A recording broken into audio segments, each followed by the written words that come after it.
నా కుమారుడు యవ్వనంలో ఉన్నాడు, నేను వార్ధక్యమునందున్నాను. నేను వస్తే మీరు వస్త్రములు కట్టుకుని నమస్కరించారు. నా కుమారుడు వెళ్ళిపోతుంటే వస్త్రములు లేకుండా నమస్కరించారు. ఏమిటి తేడా అని అడిగాడు. అడిగితే అప్సరసలు అన్నారు, నీ కుమారుడికి స్త్రీ పురుష భేదము తెలియదు, అంతటా బ్రహ్మం ఒక్కటే చూస్తాడు. నీకు తెలుసు స్త్రీ పురుష భేదం, అందుకని నీకు బట్టలు కట్టుకుని నమస్కరించామన్నారు. అది శుకబ్రహ్మ యొక్క వైరాగ్య సంపత్తి అంటే. కాబట్టి ఉన్న సత్య వస్తువుని పట్టుకున్నావా మరణ భయం లేదు, అసత్య వస్తువుని పట్టుకున్నావా మరణ భయం ఉంది. మరణ భయంలోంచి సమస్తమైన అజ్ఞానం ఉంది, అవిద్య ఉంది, భయం ఉంది. ఏది పట్టుకుంటావో? సత్యాన్ని పట్టుకో. అంత తేలిగ్గా పట్టుకోగలవా? భాగవతం విన్నవాడు పట్టుకోగలడు. అలా పట్టుకునేటట్టు వ్యాసుడు భాగవతమునందు ప్రతిపాదన చేశాడు సత్య వస్తువు గురించి. అందుకని ఎవరు భాగవతం వింటున్నారో వారికి సత్యము పట్ల పూనిక కలుగుతుంది, ఈశ్వరుడి పట్ల పూనిక కలుగుతుంది. ఆయన పాదములు పట్టుకున్న వాళ్ళు ఎలా తరించారో భగవంతుని యొక్క భక్తుల గాథలు ఆవిష్కరింపబడతాయి.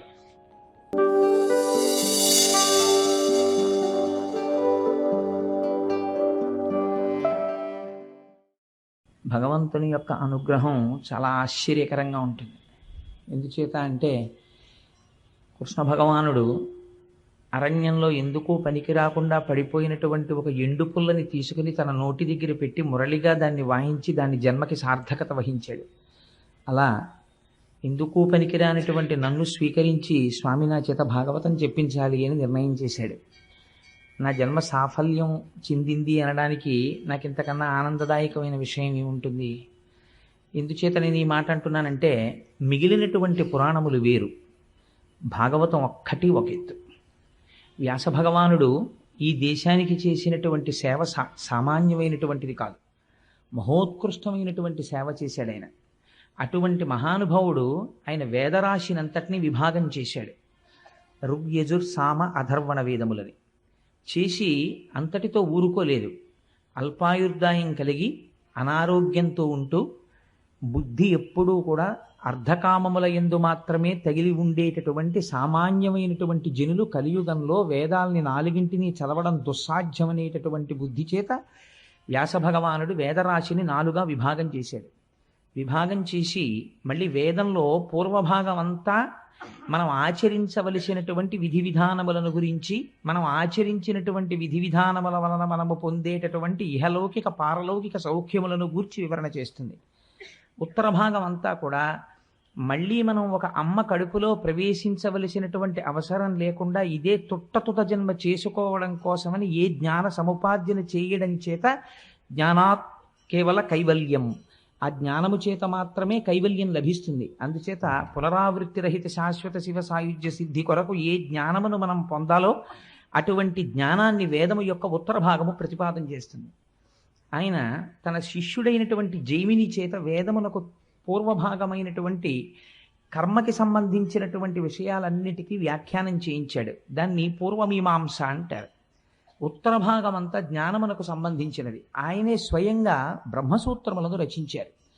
దాన్ని జైమిని రచించినది పూర్వమీమాంస, ఈయన రచించినది బ్రహ్మసూత్రములు లేదా ఉత్తరమీమాంస అంటారు. మళ్ళీ 18 పురాణములకు కర్త అయ్యాడైన. 18 పురాణములను రచించాడు. పురాణం రచించడం అంటే ఆయన ఏదో పురాణం చెప్తున్నాడు రా అంటారు, అంత తేలిక కాదు. సర్గశ్చ ప్రతిసర్గశ్చ వంశో మన్వంతరాణిచ అని వంశాలు చరితం చేయవా పురాణం పంచలక్షణం. పురాణమునకు 5 లక్షణములు ఉండాలి. సర్గ ప్రతిసర్గ అని విభాగం ఉండాలి.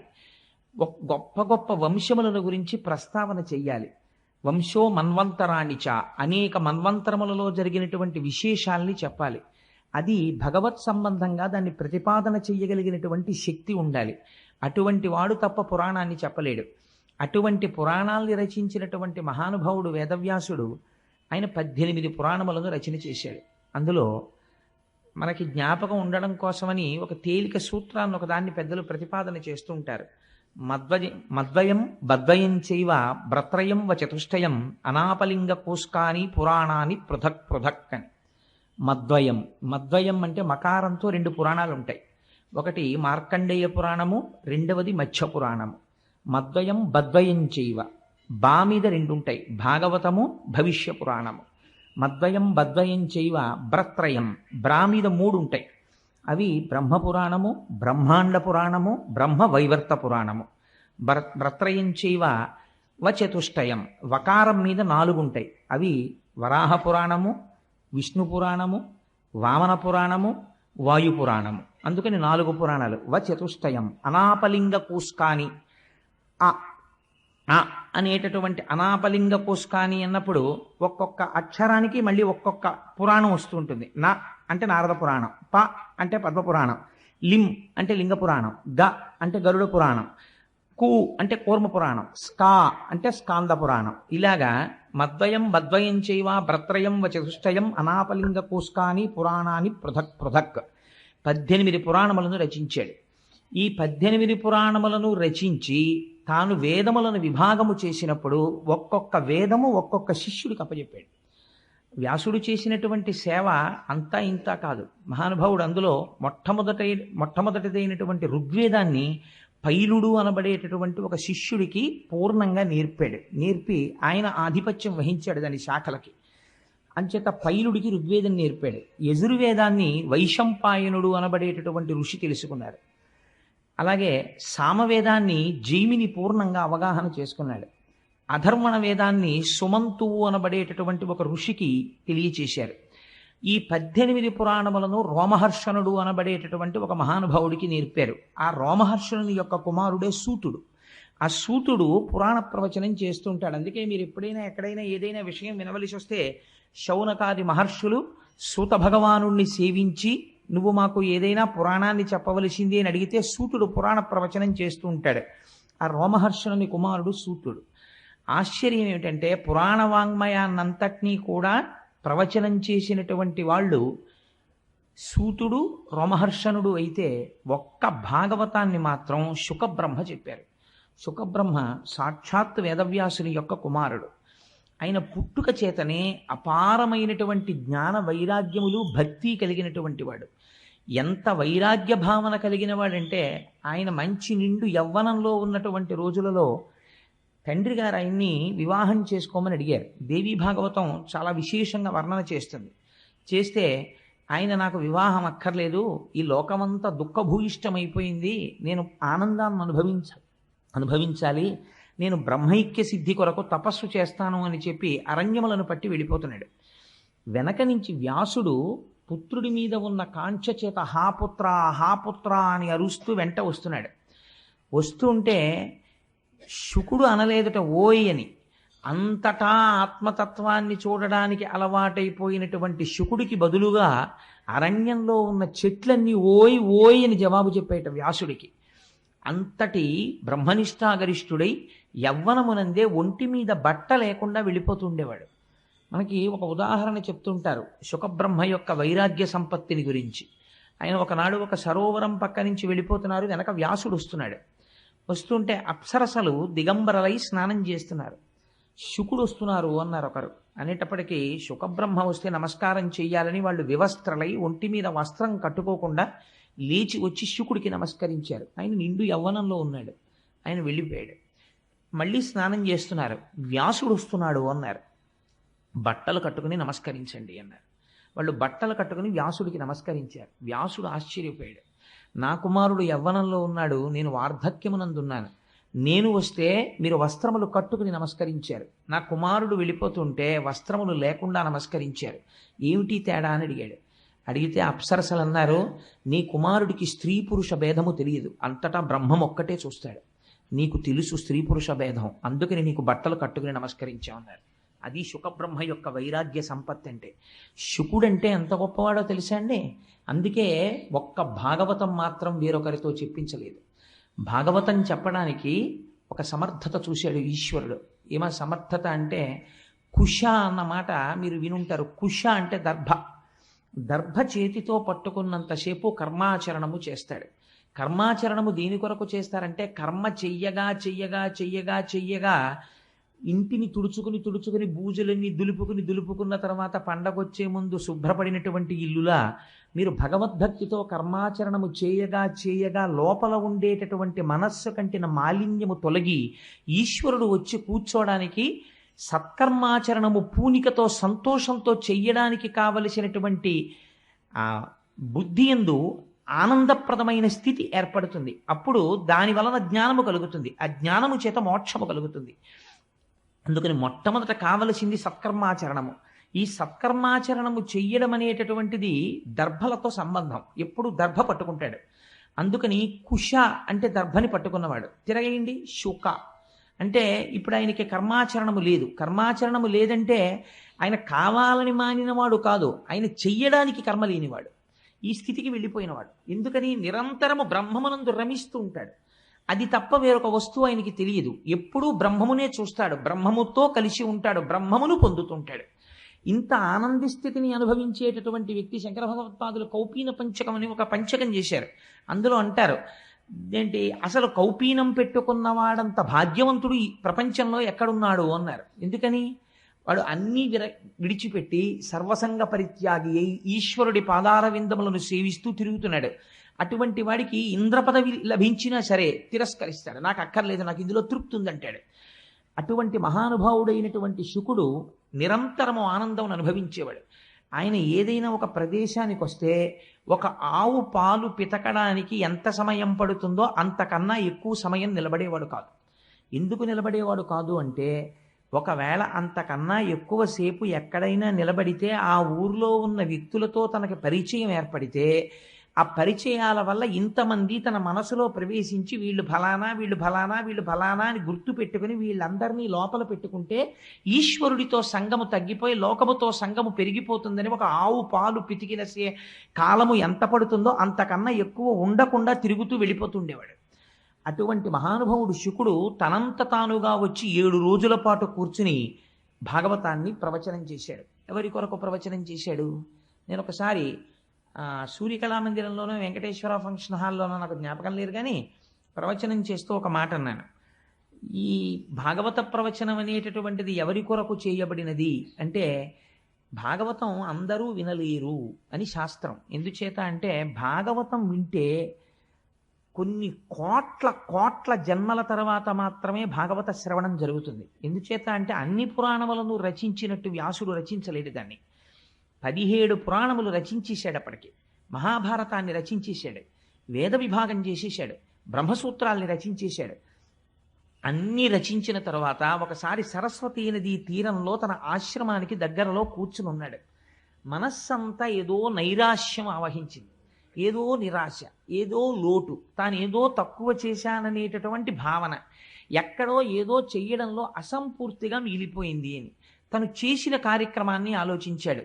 వేదరాశినంతటినీ విభాగం చేశాను, 17 పురాణములను రచించాను, బ్రహ్మసూత్రములను రచించాను, పరాశరుడికి సత్యవతీదేవికి నారాయణాంశలో కుమారుడిగా జన్మించినందుకు నేను చేయగలిగినంత సేవ చేశాను, ఈశ్వరుడి పాదములు పట్టి సేవించాను, ధ్యానం చేశాను. అయినా నా మనస్సుకి ఎందుకో లోటుగా ఉంది. ఎందుకు ఇంత లోటుగా ఉంది అని ఆలోచన చేశాడు. ఆ ఆలోచన చేసినప్పుడు మహానుభావుడు నారదుడు దర్శనమిచ్చాడు. మనకి రామాయణం మొట్టమొదటి సంక్షేప రామాయణం చెప్పినవాడు నారదుడే, భాగవతం సంక్షేప భాగవతం చెప్పినవాడు నారదుడే. నారం దదాతీతి ఇది నారదః, ఆయన జ్ఞానాన్ని ఇస్తుంటాడు. ఆ నారదుడు వచ్చి ఒక మాట చెప్పాడు. వ్యాస, నీ మనస్సు ఎందుకు అసంతృప్తితో లోటుతో ఉన్నదో తెలుసా? నువ్వు ఇన్ని విషయాల్ని రచించావు, భారతాన్ని రచించావు, కానీ భారతంలో కృష్ణ కథ ఎక్కడ చెప్పినా ధర్మము తప్పినటువంటి కౌరవులు ఎటువంటి స్థితిని పొందుతున్నారు, ధర్మమును పట్టుకున్నటువంటి పాండవులు ఎటువంటి స్థితిని పొందుతున్నారు అన్న ప్రధాన కథకి అనుసంధానము చేశావు కృష్ణ కథని తప్ప కృష్ణ భక్తుల యొక్క చరిత్రని, ఈ ప్రపంచమంతా ఎలా పరిఢవిల్లుతోందో, ఈ విశ్వము ఎలా సృష్టింపబడిందో, పంచభూతములు ఎలా వచ్చాయో, భగవంతుని యొక్క నిర్హేతుక కృపచేత ఆయన సృష్టికర్తయ్యి, స్థితికర్తయ్యి, ప్రళయకర్తయ్యి ఈ లోకాన్ని ఎలా పరిపాలన చేస్తున్నాడో నువ్వెక్కడా చెప్పలేదు. ఆ కారణం చేత నీ మనస్సులో ఎక్కడో చిన్న లోటు ఏర్పడింది. ఇది పూర్తి చేయడానికి నువ్వు భాగవత రచన చెయ్యి అని ప్రబోధం చేశాడు. అప్పుడు ఆనందాన్ని పొందినటువంటి వాడై వ్యాసభగవానుడు ధ్యానమగ్నుడై ఆచమనం చేసి కూర్చుని అప్పుడు భాగవతాన్ని రచించడం ప్రారంభించాడు. ఇంత చేసిన తరువాత ఏది చెయ్యడం మిగిలిపోయిందని వ్యాసుడు నైరాశ్యం చెందాడో, ఏది అందించడం చేత తన జన్మ సార్థకత పొందుతుందనుకున్నాడో, ఏది అందించిన తరువాత, ఏది తెలుసుకున్న తర్వాత మనిషిలో ఒక గొప్ప మార్పు వస్తుందో, కొన్ని కోట్ల జన్మల నుంచి మనసు ఏది పట్టుకోకపోవడం వల్ల అలా తిరిగిందో, ఏది పట్టుకోవడం వల్ల మనుష్య జన్మకి సార్థకత సిద్ధిస్తుందో అటువంటి మహౌషధాన్ని మహానుభావుడు అందించడం ప్రారంభం చేశాడు. అందుకే అది వేరొకరు చెప్పడానికి కుదరదు. అది సాక్షాత్తుగా ఉపనిషత్తుల యొక్క సారాంశము. జ్ఞానమంతా కూడా భాగవతమునందు నిక్షేపింపబడింది. ఇది చెప్పడానికి శుకబ్రహ్మ మాత్రమే చెప్పాలి. అందుకని తన కుమారుడైనటువంటి శుకబ్రహ్మకి భాగవతాన్ని ప్రబోధం చేసి ఆ భాగవతం శుకబ్రహ్మ పరీక్షిత్ మహారాజు గారికి 7 రోజులు చెప్పాడు. ఎటువంటి పరిస్థితిలో చెప్పాడు? భాగవతం చెప్పబడినటువంటి పరిస్థితిని మీరు విచారణ చేయాలి. చెప్పినది 7 రోజులే, అంతకన్నా ఒక్క రోజు చెప్పలేదు. ఎందుకు 7 రోజులు చెప్పవలసి వచ్చింది? అసలు పరీక్షిత్తుకి శాపం ఎందుకు వచ్చింది? ఎందుకు విన్నాడు? ఈ విషయాలు రేపు ఎలాగో కథాభాగంలో వచ్చేస్తాయి. వచ్చినప్పుడు మీరు వాటిని విందురు గాని కలిపురుషుడు ఎందుకు వచ్చాడు, అసలు ఎందుకు విభాగం చేశారు, ఎందుకు పరీక్షిత్తుకి అటువంటి శాపం వచ్చింది, వచ్చాక ఏం చేశాడు, అసలు నిజంగా ఆ గంగ ఒడ్డుకి ఎలా వెళ్ళాడు, ఈ విషయాలను రేపు విచారణ చేద్దాం మనం. కానీ 7 రోజుల పాటు భాగవతం చెప్పాడు. 7 రోజులు చెప్పడం వల్ల సాధారణంగా భాగవతాన్ని సప్తాహము అంటుంటారు. నేను తరచూ ఒక మాట చెప్తూ ఉంటాను, భాగవతాన్ని సప్తాహంగా చెప్పుకోవడం వెనకాతల ఒక రహస్యం ఉంది. ఏమి సప్తాహమని ఎందుకు చెప్పుకుంటారంటే, ఒక మనిషి ఎన్ని సంవత్సరములు బ్రతకనివ్వండి, 80 ఏళ్ళు బ్రతకనివ్వండి, 90 ఏళ్ళు బ్రతకనివ్వండి, శతమానం భవతి శతాయు పురుష స్థితేంద్రియ ఆయుష్దేవేంద్రియే ప్రతిష్టతి, 100 ఏళ్ళు పూర్ణంగా బ్రతకనివ్వండి. ఎన్ని రోజులు బ్రతికాడు? 7 రోజులే బతుకుతాడు. ఎందుచేత? ఎన్ని సంవత్సరములు బ్రతికినా అతను బ్రతికినవి ఆది సోమ మంగ బుధ గురు శుక్ర శని, ఇంతకన్నా లేవు. 8వ రోజు బతికింది ఒకటి నాకు చూపించండి, ఉండదు. ఎప్పుడు చచ్చిపోతాడు? ఈ 7 రోజుల్లోనే చచ్చిపోతాడు. అయ్యా అలా కుదరదండి, నేను దేశాన్నంతటినీ ఏలినవాడిని, లేకపోతే నేను చాలా విద్వాంసుణ్ణి, నేను మహాపండితుణ్ణి, నేను గొప్ప జ్ఞానిని, నేను కూడా అందరిలా 7 రోజుల్లో పోవడం ఏమిటి, నాకు 8వ రోజు ఉండదా? ఉండదు.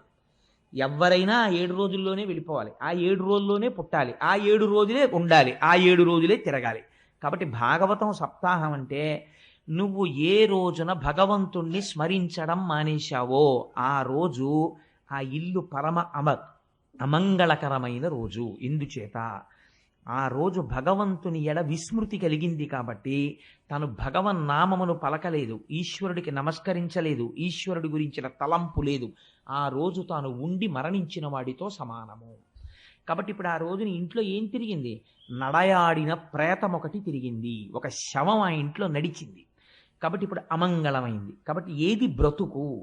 నిజమైన బ్రతుకేది అంటే, నిజమైన బ్రతుకు ఈశ్వరుని యొక్క నామస్మరణమే. భగవంతుడి నామమును ఎవరు స్మరిస్తాడో వాడు మాత్రమే బ్రతికి ఉన్నవాడు. అయితే స్మరిద్దామంటే అంత తేలికగా స్మరణకు వస్తుందా? ఆ వస్తువు యందు మీకు ప్రీతి ఏర్పడితే మీకు మనసు స్మరించడానికి అవరోధం ఉండదు. మీరు ఎక్కడ కూర్చోండి, మీకు ఏ వస్తువు ఇష్టమో ఆ వస్తువుని స్మరిస్తుంది. ఎందుకు ఇష్టం? ఎందుకు స్మరిస్తోంది? మనస్సు ఆ వస్తువు యందు ప్రీతి చెందింది కాబట్టి స్మరిస్తోంది. ఈశ్వరుణ్ణి ఎందుకు స్మరించడం లేదు అంటే, ఈశ్వరుడు యందు ప్రీతి చెందలేదు కనుక. ఆ ప్రీతి ఎందుకు ఏర్పడలేదు? ఇప్పుడు మనస్సుకి భగవంతుని పట్ల ప్రీతితో తిరగడానికి కావలసినటువంటి బలాన్ని వ్యాస భగవానుడు భాగవతమనందు ప్రతిపాదన చేస్తారు. అందుకే భాగవతం ఎవరు వింటారో వాళ్ళ మనస్సు తెలిసో తెలియకో ఈశ్వరుడి వైపుకి తిరిగిపోతుంది. ఈశ్వరుడి వైపుకి తిరిగిపోతే ఏమవుతుందో నారదుడు చెప్తాడు. అక్కడ మీరు ఆ విషయాన్ని విందురు గాని. శుకబ్రహ్మ ప్రవచనం 7 రోజుల పాటు చేశారు. 7 రోజుల పాటు చేస్తే ఏమైంది? చచ్చిపోతానని బెంగెట్టుకున్నాడు పరీక్షిత్. భాగవతం అంతా విన్నాడు. ఆయన అన్నాడు, ఈ శరీరం చచ్చిపోతుంది, బెంగలేదన్నాడు. ఇప్పుడు తెలిసిపోయింది అంతే. ఏం తెలిసిపోయింది? చచ్చిపోవడం అనేటటువంటిది అసలు ఆత్మకి లేదు. మరి ఏది చచ్చిపోతోంది? శరీరం చచ్చిపోతోంది. పుణ్యం చేసినా, యజ్ఞం చేసినా, యాగం చేసినా, తపస్సు చేసినా, అశ్వమేధయాగములు చేసినా, తాను ధనస్సు పట్టుకుని దేవతల పక్షాన నిలబడి యుద్ధం చేసినా, కల్పములు మారిపోయినా, యుగాలు మారిపోయినా శరీరము పడకుండా ఉంటుందా? ఉండదు, పడి తీరుతుంది. ఎంతటి వాళ్ళ శరీరము పడిపోయింది, ధ్రువుడంతటి వాడి శరీరం పడిపోయింది. ఎవరి శరీరమైనా పడిపోవలసిందే. పడిపోయేటటువంటి సత్యము శరీరమునకు చెందినది. అది పడిపోయి తీరుతుంది. కానీ పడదు అని ఒక అసత్యమునందు నువ్వు పూనిక పెట్టుకున్నావు. ఇది పడదు. ఈ భ్రాంతి చేత లోకమునందు సంగము కలిగి చేయకూడని పనులన్నింటికీ చెయ్యడానికి ఆది ఎక్కడ పడింది అంటే, ఇది ఉండిపోతుందన్న భ్రాంతి. ఇది వెళ్ళిపోతుంది, ఇది వెళ్ళిపోతున్నది వెళ్ళిపోయి తీరుతుంది, వెళ్ళనిది ఎప్పుడూ వెళ్ళదు. కాబట్టి నేననబడినది ఆత్మ అయితే దానికి చావు లేదు. నేననబడినది శరీరం అయితే ఇది చచ్చిపోయి తీరుతుంది. కాబట్టి ఉన్న సత్య వస్తువుని పట్టుకున్నావా మరణ భయం లేదు, అసత్య వస్తువుని పట్టుకున్నావా మరణ భయం ఉంది. మరణ భయంలోంచి సమస్తమైన అజ్ఞానం ఉంది, అవిద్య ఉంది, భయం ఉంది. ఏది పట్టుకుంటావు? సత్యాన్ని పట్టుకో. అంత తేలిగ్గా పట్టుకోగలవా? భాగవతం విన్నవాడు పట్టుకోగలడు. అలా పట్టుకునేటట్టు వ్యాసుడు భాగవతమునందు ప్రతిపాదన చేశాడు సత్య వస్తువు గురించి. అందుకని ఎవరు భాగవతం వింటున్నారో వారికి సత్యము పట్ల పూనిక కలుగుతుంది, ఈశ్వరుడి పట్ల పూనిక కలుగుతుంది. ఆయన పాదములు పట్టుకున్న వాళ్ళు ఎలా తరించారో భగవంతుని యొక్క భక్తుల గాథలు ఆవిష్కరింపబడతాయి. అందున ఆశ్చర్యం ఏమంటే జరిగి జరిగి జరిగి జరిగి భాగవతం ఉత్తరాయణంలో వచ్చింది మనకి. మనం ఇప్పుడు చెప్పబోతున్నటువంటి భాగవతం ఉత్తరాయణ పుణ్యకాలంలోకి వచ్చింది. పైగా మొదలుపెట్టి 4 రోజులు అవదు రథసప్తం వచ్చేస్తుంది, ఇంకొక 4 రోజులు అవదు భీష్మేకాదశి వచ్చేస్తుంది. భీష్ముడు స్తుతి చేశాడు శ్రీకృష్ణ భగవానుడి భాగవతంలో. ఎంత అద్భుతమైన స్థుతో! నేను ఒక్క మాట చెప్తున్నాను, మీరందరూ ఇలా చెప్తే ఏదో ఒక సోపుకో లేకపోతే ఒక రేజర్కో ఒక బ్లేడుకో అడ్వర్టైజ్ చేసుకున్నట్టు ఇలా చెప్తే మీరు వస్తారని నేను చెప్పట్లేదు. నేను ఒక్క మాట చెప్తున్నాను. నేను వెంకటేశ్వర ఫంక్షన్ హాల్లో భాగవతం చెప్తూ ఒక మాట అన్నాను. శుకబ్రహ్మ భాగవతం ఒక్కరికే చెప్పాడు, పరీక్షిన్ మహారాజుకి. భాగవతం చెప్పేటటువంటి వాడు జనం గురించి చూడకూడదు అన్నాడు. ఈశ్వరుడు నన్ను పరీక్ష పెట్టాలనుకున్నాడు, నువ్వు నిలబడగలవా నేను చూస్తాననుకున్నాడు. ఒక 4 రోజులైన తర్వాత ఒక పెద్ద తుఫాన్ వచ్చింది. తుఫాన్ వస్తే నాకు రేపాక సుబ్బారావు ఫోన్ చేశారు, ఏమండి చాలా తుఫానుగా ఉంది, ఎవ్వరూ బయటికి రాలేరు, కాబట్టి హాలు నిండిపోయి బయటికి కుర్చీలేసి ఇన్నాళ్ళు మీరు భాగవతం చెప్పారు, ఇప్పుడు ఇవాళ మొత్తం వెంకటేశ్వర ఫంక్షన్ హాల్లో 2 ఉంటే గొప్ప, చెప్పేస్తారా అని అడిగారు. అడిగితే నేనన్నా 2 కూడా లేకపోతే ఎందుకైనా మంచిదని మా ఆవిడ్ని దొరగారిని తీసుకొస్తున్నాను, చెప్పేస్తానన్నాను. శుకుడు పరీక్షిత్తుకు ఒక్కడికే చెప్పాడు, నేను బయట తుఫానుగా ఉందని ఒకరోజు వాయిదా వేసే నైతిక అధికారం నాకెక్కడిది, అలా వేసిన నాడు ఇక వేరొకసారి భాగవతం ముట్టుకోవడానికి నాకు అధికారం ఈశ్వరుడు ఇవ్వడు అని నా భార్యని తీసుకుని వెడితే ఆ రోజు ఎలా వచ్చారో నాకు తెలియదు. ఆశ్చర్యం, ఏదో 200-300 మంది వచ్చారనుకోండి పాపం. నేను దాని గురించి పెద్ద ప్రాధాన్యత ఇవ్వడం లేదు. ఆ రోజు భాగవతం చెప్పేశాను. తర్వాత రోజు చాలామంది అడిగారు, అదేంటంటే తుఫాన్లో చెప్పేశారా అని. తుఫాన్లో చెప్పేయడం కాదు, అది అలా చెప్పాలని ఉందంతే శాస్త్రంలో. శుకుడు అలా చెప్పాడు, పరీక్షిత్తు కోసం చెప్పాడంతే. ఒక్క వ్యక్తి ఆర్తి పొందాడు, జనన మరణములంటే ఏమిటో తెలుసుకోవాలని. ఆవు పాలు పితకడానికి ఎంత సమయం పడుతుందో అంతకన్నా ఎక్కువసేపు ఉండనివాడు 7 రాత్రులు 7 పగళ్ళున్నాడు కూర్చుని పరీక్షిత్తుకు చెప్పాడు. అది ఔదార్యం, గురువు యొక్క ఔదార్యం. అలా శుకుడు చెప్పి ఉండకపోతే ఇవాళ భాగవతం ప్రవచనం లేదు, భాగవతం అందింపబడదు లోకానికి. అటువంటి మహాత్ములు చెప్పినటువంటి భాగవతాన్ని మనం చెప్పేటప్పుడు ఆ పూనికతో చెప్పాలి కదా అని ఆ రోజు మొదటి రోజు అన్న మాటకి ఈశ్వరుడు వెంటనే పరీక్ష పెట్టాడు. సరే, అందుచేత నేను ఈ విషయాన్ని ఎందుకు ప్రస్తావన చేయవలసి వచ్చింది అంటే 7 రోజులు విన్నటువంటి పరీక్షిత్తు ఏం తెలుసుకున్నాడు? 7 రోజులు విన్న పరీక్షిత్తుకి మరణము రాకుండా పోలేదు, గుర్తుపెట్టుకోండి. భాగవతం విన్న తర్వాత మరణం రాకుండా ఏం పోలేదు, పరీక్షిత్తుకు మరణం వచ్చింది. కానీ పరమధైర్యంతో మాట అన్నాడు 7 రోజులు పోయిన తర్వాత, మరణం దేనికి వస్తోంది? శరీరానికి, అది వచ్చి తీరుతుంది, నాకు ఇప్పుడు బెంగలేదు, రానివ్వండి మృత్యువుని, నేను ఆత్మగా నిలబడిపోతున్నాను అన్నాడు. ఈ శక్తి కొన్ని కోట్ల జన్మలలో లోపించడం వల్ల మనం అలా తిరుగుతూనే ఉన్నాం. భ్రమయసి పరబ్రహ్మ మహిషి అంటారు సౌందర్యలహరిలో శంకర భగవత్పాదులు. అలా మాయలో తిరుగుతూనే ఉన్నాం. ఈ సత్యమును ఆవిష్కరిస్తోంది భాగవతం. అటువంటి భాగవతాన్ని శుకబ్రహ్మ ప్రవచనం చేశారు. పెద్దలంటారు, నిగమకల్పతరోర్గళితం ఫలం శుకముఖదామృత ద్రవ సంయుతం పిబత భాగవతం రసమాలయం ముహురహో రసికా భువిభావుకాహ. ఎంత గొప్ప మాట చెప్పారో చూడండి. మీరు భాగవతాన్ని వినేటటువంటి వాళ్ళు భాగవతాన్ని నేను వింటున్నానని ఎప్పుడూ వినకు. ఏం చేస్తావు? పిబత భాగవతం, భాగవతాన్ని తాగేసేయి అంటే ఇప్పుడు మీరు ఏమనాలి? అయితే అయ్యా మీరు రేపటి నుంచి గోపాలకృష్ణ గారికి చెప్పి కొన్ని గ్లాసులలో భాగవతం పోసి ఇచ్చేయండి, మేము తీర్థం కింద పుచ్చేసుకుంటాం. తాగడం ఎలా కుదురుతుందంటే, తాగడం అనేది ఏది చేస్తుంది? నోరనబడేటటువంటి ఇంద్రియం చెయ్యాలి. వినడం అనేది ఏ ఇంద్రియం చెయ్యాలి? చెవనబడేటటువంటి ఇంద్రియం చెయ్యాలి. కానీ చెవనేటటువంటి ఇంద్రియానికి ఒక లక్షణం ఉంది, మీరు బాగా చూడండి. నోరు తాగుతున్నప్పుడు మనస్సు ఎక్కడో తిరుగుతోంది అనుకోండి. ఉదాహరణకి నా భార్య నాకు ఒక గ్లాసుడు పాలు తీసుకొచ్చి, ఏమండి ఇవి తాగి ఆఫీస్కి బయలుదేరండి అంది అనుకోండి. నేను ఆ పాలు తీసుకెళ్ళి నోటి దగ్గర పెట్టగానే నా మనస్సు వెంటనే అమ్మో టైం అయిపోతుంది, ఆఫీస్కి వెళ్ళాలనో లేకపోతే ఎక్కడికి వెళ్ళాలనో ఆలోచన చేస్తోంది. కానీ నోరు మాత్రం ఈ పాలన్నిటినీ ఏం చేస్తుంది? పుచ్చుకుని ఎక్కడికి వెళ్ళాలో ఆ కడుపులోకి పంపించేస్తుంది. అది తాగేసేటప్పుడు గడగడ గడగడ గడగడ గడగడ గ్లాసులో అయిపోయేంత వరకు తాగేస్తుంది తప్ప, నోరు తాగేటప్పుడు ఒకవేళ పాలల్లో ఒక గండు చీమ ఉందనుకోండి, గండు చీమ ఉంది నేను పుచ్చుకోనందు, నోరు పుచ్చేసుకుంటుంది. ఆ తర్వాత ఎప్పుడో గ్రహించి అయ్యో చీమ వచ్చేసిందని మనం బయటకు వదిలేస్తాం దాన్ని. అలా పిబత, నువ్వు ఇందులో తాగేయాలి. తాగేసే పదార్థంలో సాధారణంగా మీరు తీసి పారేసేది ఏమి ఉండదు. మీకు మామిడి పండు ఇచ్చాయా తినండి అన్నాం అనుకోండి, మీరు తినడం మొదలెడితే దాన్ని తొక్క బయటికి పారేయాలి, టెంక బయటికి పారేయాలి, ఏదో అంతా తినేసిన తర్వాత పీచు ఉంటే పీక్కుని బయట పారేయాలి తప్ప, మామిడి పండు రసం తీసుకొచ్చి ఒక గ్లాసులో పోసి తాగేయండి అన్నాను అనుకోండి. ఇప్పుడు అది ఏమిటండి? అది ఎసెన్స్. మొత్తం మామిడి పండు తాలూకా మొత్తం శక్తి ఆ గ్లాసులో ఉంది. ఇప్పుడు మీరు ఏమీ చెయ్యక్కర్లేదు. నాకు పళ్ళు లేవండి, నేను నవలలేనండి, పళ్ళల్లో పీచు దూరుతుందండి, ఏ కంప్లైంటు మీరు చేయడానికి అవకాశం లేదు. గడగడ గడగడ గడగడ తాగేయడమే. అలా త్రాగగలవా భాగవతాన్ని? అయితే కూర్చో సభలో. పిబత భాగవతం రసమాలయం. ఇది ఏమిటో తెలుసా? భాగవతం అంటే రసమాలయం, రసోవై సహా. దీని ఎందున్నవాడు భగవానుడు ఒక్కడే. ఇది కేవలము భగవంతుడే. శబ్దరూపముగా వస్తున్నది భగవంతుడు వస్తున్నాడు. దాన్ని నువ్వు చెవులతో పట్టి తాగేసేయి. విడిచిపెట్టావా జారి కింద పడిపోతుంది. అందుకని త్రాగేసేయి. పిబత భాగవతం రసమాలయం. ఏమిటండి దాని గొప్పతనం అంతలా మేము తాగేయడానికి అంటావేమో. నిగమకల్ప తరోర్గళితం ఫలం. నిగమములు అంటే వేదములు. వేదములనబడేటటువంటి కల్పవృక్షం ఒకటి ఉన్నది. ఈ వేదములను సేవించడం చేత మీకు కావలసినటువంటి సమస్తమైన కోరికలను మీరు తీర్చుకోగలరు. అటువంటి వేదములనబడేటటువంటి కల్పవృక్షముల యొక్క శాఖల చిట్ట చివర పండు పండింది. వేదముల యొక్క చివర ఏముంటాయి? ఉపనిషత్తులు ఉంటాయి. ఉపనిషత్తులు జ్ఞానమును ప్రబోధం చేస్తాయి.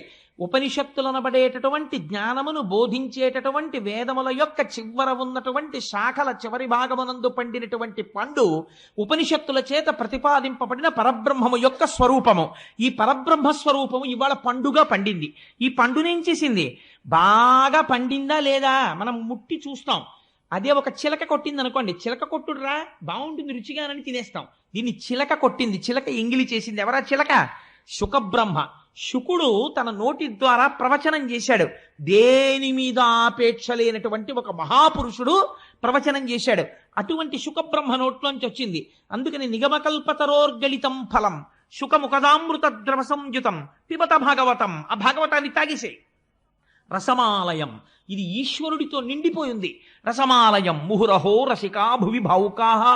భూమి యందు నువ్వు భావుకుడు అయితే నువ్వు చేయవలసినటువంటి ప్రధాన కర్తవ్యం ఇదే, భాగవతాన్ని తాగేసేయి. అందుకని అంత గొప్ప భాగవతం ఈ భాగవతము.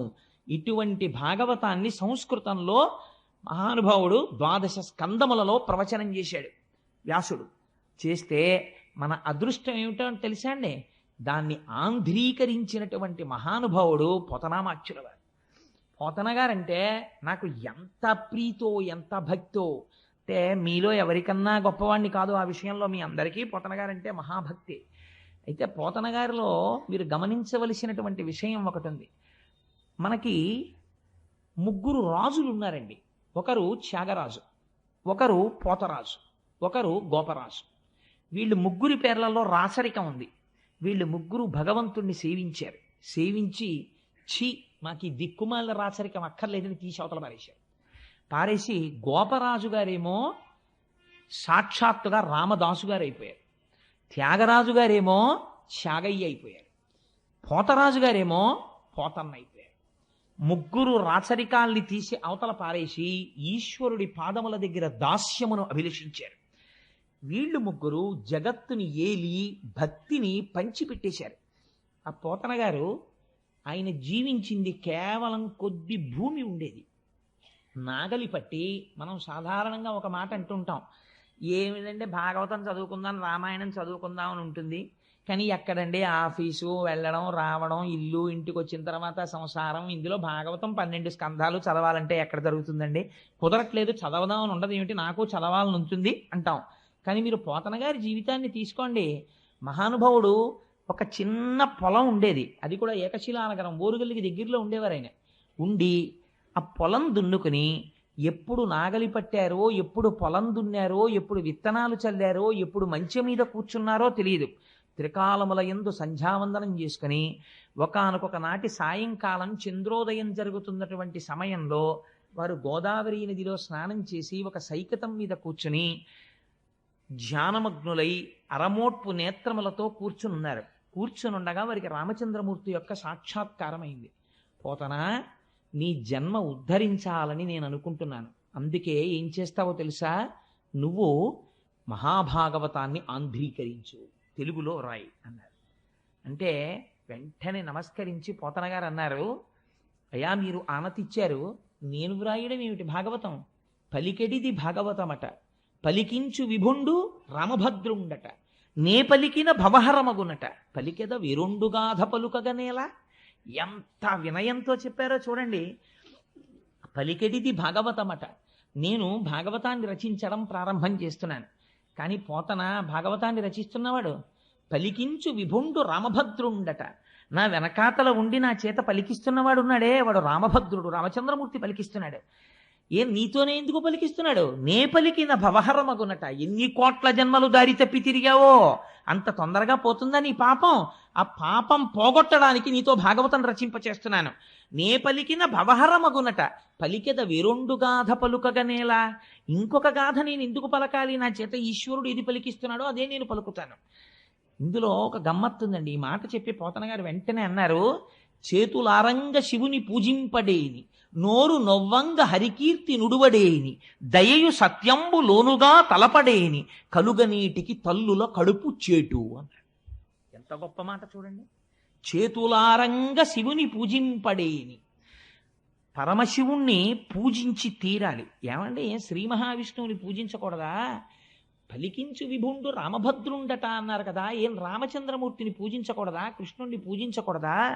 శివుణ్ణి పూజించమని పోతన గారు ఎందుకు చెప్పారు అంటే, పరమశివుణ్ణి మనం లింగ రూపంలో ఆరాధన చేస్తాం. లింగ రూపానికి కాళ్ళు చేతులు ఉన్నాయా? మీరు ఒకసారి ఆలోచన చేయండి. కాళ్ళు చేతులు ఉన్నటువంటి ఒక గొప్ప మూర్తి ముందు మీరు కూర్చుంటే మీ మనస్సు తెలిసో తెలియకో దాని యందు మగ్నమవుతుంది. భయ ఎంత బాగున్నాడో, స్వామి ఎంత బాగున్నాడో అని మీ మనస్సు అక్కడ నిలబడుతుంది. కాళ్ళు చేతులు లేవు, అలాగని రూపం లేకుండా లేదు. రూపము ఉంది, రూపము లేదు. లింగానికి కాళ్ళు చేతులు ఎక్కడున్నాయి? కాళ్ళు చేతులు లేవు. పోనీ అసలు రూపం లేదంటావా? ఏదో ఒక రూపం ఉంది శివలింగానికి. కాబట్టి ఇప్పుడు ఏమైంది? రూపము లేదు, రూపమున్నది. అరూపరూపి. అరూపరూపి అయినటువంటి లింగమును ఆరాధన చెయ్యాలంటే మీరు సాధన యందు ఒక మెట్టు పైకెక్కిన వారై ఉండాలి. లేకపోతే మీరు అక్కడ నిలబడలేరు. లింగము ముందు కూర్చుని పూజ చేయడం కష్టం, మీ మనస్సు నిలబడదు.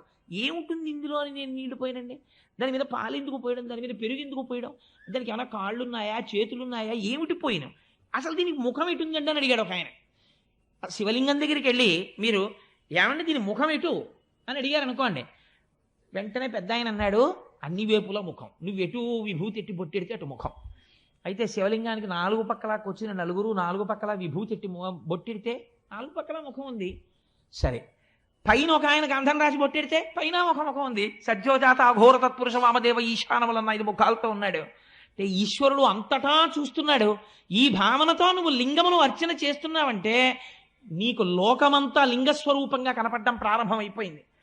ఉదయగ్రామము పనవట్టము అభిషేక ప్రవాహంబు వార్ధి ధరీధాంతము ధూపధూమము జలదీప ప్రభారాశి కౌముది తారానివహంబులద్భుత సుమంబులుగా తమోదూత సఖ్యదమై సీత గభస్తిబింబ శివలింగం బొప్పే ప్రాచీదిశన్ అంటాడు ధూర్జిటి కళహస్తీశ్వర మహాత్యంలో. నాకు అంతటా శివలింగమే కనపడుతోందంటాడు. నీ రూపంబు తలంపగా తుది మొదల్నేగాన నీవైన చోరారాయమ్మని అంచు చెప్పవు వృధారంభంబు లింకేటికెన్ పాలన్ముంచుము నిటముంచుమిక నిన్నే నమ్మినాడంచు మీ శ్రీరామార్చిత పాద పద్మజుగళా శ్రీకాళహస్తీశ్వర అంటాడు. నిన్ను చూడాలి అంటే లోకమంతటా నిండిపోయి ఉన్నావు, నేను ఎలా చూడగలను? నాకు చేత కావట్లేదు. నువ్వే వచ్చి నాకు చెప్పి నా చేత చూడడం ఎలాగో నేను చూసి ధన్యుడనయ్యేటట్టు నువ్వు చెయ్యాలి తండ్రి అంటాడు. అటువంటి లింగ పూజ ప్రయత్నపూర్వకంగా చేసి తీరాలి ఉదయకాలమునందు. అందుచేత చేతులారంగ శివుని పూజింపడేని. మేము శివ పూజ చేస్తామండి, మేము శైవులమండి, కాబట్టి మేము విష్ణువుని పూజించమండి, మేము విష్ణునామని చెప్పమండి అని అనకూడదు. నోరు నొవ్వంగా ఎలా కీర్తించాలట. నీ కొడుక్కి ఒక ర్యాంక్ వస్తే కనపడ్డవాడికి కనపడని వాడికి అందరికీ వెళ్ళి చెప్పుకుంటావే. నువ్వు జీవితంలో ఇంత విషయం సాధిస్తే అయిన వాడికి కానివాడికి పిలిచి దగ్గర కూర్చోబెట్టుకుని చెప్తుంటావే. అటువంటిది నీ లోకమునంతటినీ రక్షించి ఇన్ని అవతారములెత్తి అజాయమానో బహుధా విజాయితేని రూపము తీసుకోవలసినటువంటి అవసరము లేనివాడు మన కొరకని ఒక రూపమును తీసుకుని రాక్షస సంహారము చేసి మనను రక్షించినటువంటి మహాపురుషుడైనటువంటి పరమాత్మ యొక్క గుణగణములను వర్ణించడానికి నీ నోరు నొప్పి పెట్టేటట్టుగా నువ్వు వర్ణించని నాడు నీ నోరు ఒక నోరా ఢమఢమధ్వనితోటి ఢక్కగాక. అది ఢమఢమధ్వని చేసేటటువంటి ఢక్క అంతే. అటువంటిది నోరు నొవ్వంగ హరికీర్తి నుడువడేని. శివకేశవులయందు భేదమును పాటించకుండా విష్ణువు గురించి చెప్పవలసి వచ్చినప్పుడు పొంగిపోయి చెప్పగలగాలి. ఆరాధన చేసినప్పుడు పొంగిపోతూ అభిషేకం చేసి పూజించగలగాలి. దయయు సత్యంబు లోనుగా తలపడేని. ఎంత గొప్ప మాట వేశారో చూడండి. సత్యం అంటే ఏమిటండి? మారనిది సత్యము, మారేది ధర్మము. ధర్మము క్షణక్షణం మారిపోతుంది. ఇప్పుడు నేను ఏ ధర్మంలో ఉన్నాను? ప్రవచనం చేసే ధర్మంలో ఉన్నాను. కాశ్యప్ ఆగి నేను కిందకి దిగిపోతాను, అయ్యప్ప స్వామి వారి దర్శనానికి ఎడతాను. అప్పుడు నేనే ధర్మంలో ఉంటాను? భాగవత ధర్మంలో ఉంటాను. 2 చేతులు కైమోడ్చి స్వామి ముందు నమస్కరిస్తూ నిలబడతాను. అంతేగాని అక్కడ కూడా అయ్యప్ప స్వామి వారికి నేను ఏదో చెప్తానని చెప్పను కదా. ధర్మం మారిపోయింది. అందుకని తండ్రి ముందుకెడితే కొడుకు ధర్మం, భార్య ముందుకెడితే భర్తృధర్మం. ఒక్కొక్కప్పుడు ఒక్కొక్క ధర్మం. ధర్మం మారుతుంది, సత్యమో మారదు. మారనిది సత్యము. మారని సత్యమును ఆధారము చేసుకుని ధర్మం మారుతుంటుంది. ఇటువంటి మారని సత్యము ఏది ఉందో అది ఈశ్వరుడు. ఆ ఈశ్వరుణ్ణి లోపల అసలు ఎప్పుడూ తలుచుకోలేదు. ఈ లోకమంతా ఎవడిలో పుట్టింది, ఎవడిలో పెరుగుతోంది, ఎవ్వడు సృజించు ప్రాణుల, ఎవ్వడు సృష్టి, ఎవ్వడు త్రుంచు పెంచు, ఎవ్వడు అనంతుండెవ్వడు విభుడెవ్వడు ఈ విధమున మనుచు బెనుచు హేలారతుడై, ఎవడు సృష్టిస్తున్నాడు, ఎవడు పెంచుతున్నాడు, ఎవడు పెద్దది చేస్తున్నాడు, ఎవడు త్రుంచేస్తున్నాడు, ఎవరు ఈ ప్రాణులన్నింటినీ కాపాడుతున్నాడు, ఎందుకు ఈ అండాండ పిండాండ బ్రహ్మాండములన్నీ తిరుగుతున్నాయి అని ఒకనాడు ఈశ్వరుడు గురించి ఆలోచిస్తే అది సత్యము. ఆ సత్యమును గురించి ఆలోచిస్తే అంతటా ఉన్నది పరమాత్మయే. కావ్యకంఠ గణపతి మునికి ఉమాదేవి ఎక్కడ సాక్షాత్కరించిందో మీకు తెలుసా? ఉమాదేవిని కావ్యకంఠ గణపతి ముని ఎక్కడ చూశారో తెలుసా అండి? నిన్న లేనటువంటి గడ్డి పరక ఇవాళ వడ్డు గింజలోంచి కొద్దిగా పైకొచ్చి సూర్యకిరణం పడేటప్పటికి ఆకుపచ్చ రంగుతో అటూ ఇటూ కదులుతున్నటువంటి తేజస్సుతో నిండిన వెల్లివిరుస్తున్న ఆకుపచ్చతనంతో ఉన్నటువంటి గడ్డి పరకలో ఉమాదేవి అమ్మవారు ఉన్నది, శక్తి రూపిణి. ఇది మా అమ్మంటే అని గడ్డి పరకని చూసి ఉమాసహస్రం చెప్పి పొంగిపోయాడు కావ్యకంఠ గణపతి ముని. అలా చూడగలిగిన శక్తి నీకుంటే నీకు అంతటా బ్రహ్మమే ఉన్నది. అప్పుడు నువ్వు దేని పట్ల ద్వేషిస్తావు, దేన్ని కోపగించుకుంటావు, దేని మీద నువ్వు అసహ్యాన్ని పెంచుకుంటావు? ఒక ధర్మాన్ని నిర్వర్తించడానికి నువ్వు శాసనం చేస్తావంతే. కానీ ఇక్కడ మాత్రం లోకమంతటా బ్రహ్మమును చూస్తుంటావు. అలా చూడడం దయ కలిగి ఉండడం ప్రాణుల యందు. దయయు సత్యంబులోనుగా తలపడేని. అందుకే పెద్దలు ఒకడు తుంటరితనంతో ప్రవర్తన చేశాడనుకోండి, శపించారు, వాళ్ళని తక్కువ చేసి మాట్లాడారు. ఒకనాడు ఈశ్వరానుగ్రహం కలిగి అతను వృద్ధిలోకి రావాలండి, పాపం తెలియదు, చూశారా ఎంత అజ్ఞానమో అంటారు. అలా అనగలగడానికి, అంతగా మన్నించగలగడానికి కారణం ఏమిటో తెలుసా అండి? అంతటా ఈశ్వరుణ్ణి చూస్తున్నాడు. అంతటా ఈశ్వరుణ్ణి చూడగలిగిన వాడికి మాత్రమే ఈ దయ ఉంటుంది, లేనివాడికి ఆ దయ ఉండదు. దయయు సత్యంబు లోనుగా తలపడేని. ఇలా తలచనప్పుడు పుట్టిన దగ్గర నుంచి తినడం, తిరగడం, కొన్నాళ్ళు అయిపోయిన తర్వాత ఈ శరీరం వదిలేయడం, ఈ మాత్రం దానికి ఎన్ని కోట్ల జన్మలు ఎత్తావో, ఎన్ని కోట్ల జన్మలలో అమ్మ కడుపులో పడుకున్నావో, ఇప్పటికి ఎంతమంది అమ్మ కడుపులలోంచి బయటికి వచ్చేటప్పుడు ప్రసవ వేదనని మరణ వేదనగా మార్చి అమ్మని కొన్ని గంటలు బాధ పెట్టి నువ్వు బయటికి వచ్చి నువ్వు సాధించిందే ఉంది. కలుగనేటికి తల్లుల కడుపు చేటు. అస్తమానం వెళ్ళి ఆ తల్లి కడుపులో కూర్చుని ఆ తల్లిని బాధ పెట్టడం తప్ప నువ్వు పుట్టి ప్రయోజనం ఏమిట్రా అని అడిగారు పోతన గారు. సాధారణంగా పోతన గారు అంత కఠినంగా అసలు మాట్లాడరు. ఎంత మాట వేశారో చూడండి. ఆ మాటతో లోకమునకు బోధ చేస్తున్నారు. చేతులారంగ శివుని పూజింపడేని, నోరు నొవ్వంగ హరికీర్తి నుడుబడేని, దయయు సత్యంబు లోనుగా తలపడేని, కలుగనేటికి తల్లుల కడుపు చేటు. అటువంటి పోతనామాచ్యుడు మహానుభావుడు భాగవతాన్ని ఆంధ్రీకరిస్తూ మొట్టమొదట ఒక పద్యం చెప్పుకున్నారు. శ్రీకైవల్య పదంబు చేరుటకునై చింతించదన్ లోక రక్షైకారంభకు భక్త పాలన కళా సంరంభకున్ కేళి లోల విలస దృగ్జాల సంభూత నానా కంజాత భవాండ కుంభకు మహానందాంగనా డింబకున్ అని చెప్పుకున్నారు. శ్రీకైవల్య పదంబు చేరుటకునై చింతించదన్. పోతనగారి యొక్క శక్తి ఏమిటో, పోతనగారి ఉపాసన బలం ఏమిటో మీరు ఆ పద్యాల్లో చూడాలి. అసలు నిజంగా పద్యం నోటికి వచ్చిందనుకోండి, మీరు ఆ పద్యం ఎక్కడ కూర్చున్నా చదువుకోగలిగారు అనుకోండి, ఆ పద్యం ఒక్కటి చాలు జీవితాన్ని మార్చేస్తుంది.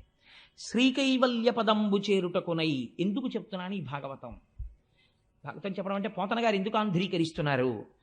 ఈ భాగవతాన్ని ఆంధ్రీకరించి దీన్ని రాజులకిచ్చి, లేకపోతే ఎవరో జమీందారులకిచ్చి, వారి దగ్గర ఈనాములు పుచ్చుకొని, వాళ్ళ దగ్గర డబ్బు పుచ్చుకొని, కానుకలు పుచ్చుకొని, నేను ఏదో పాముకోవాలనేటటువంటి తాపత్రయం నాకు లేదు. ఈశ్వరుడి గురించి చెప్పుకొని, శ్రీకైవల్యం అంటే ఏమిటో తెలుసండి? కైవల్యం అన్నమాట అద్వైత సంప్రదాయానికి చెందింది.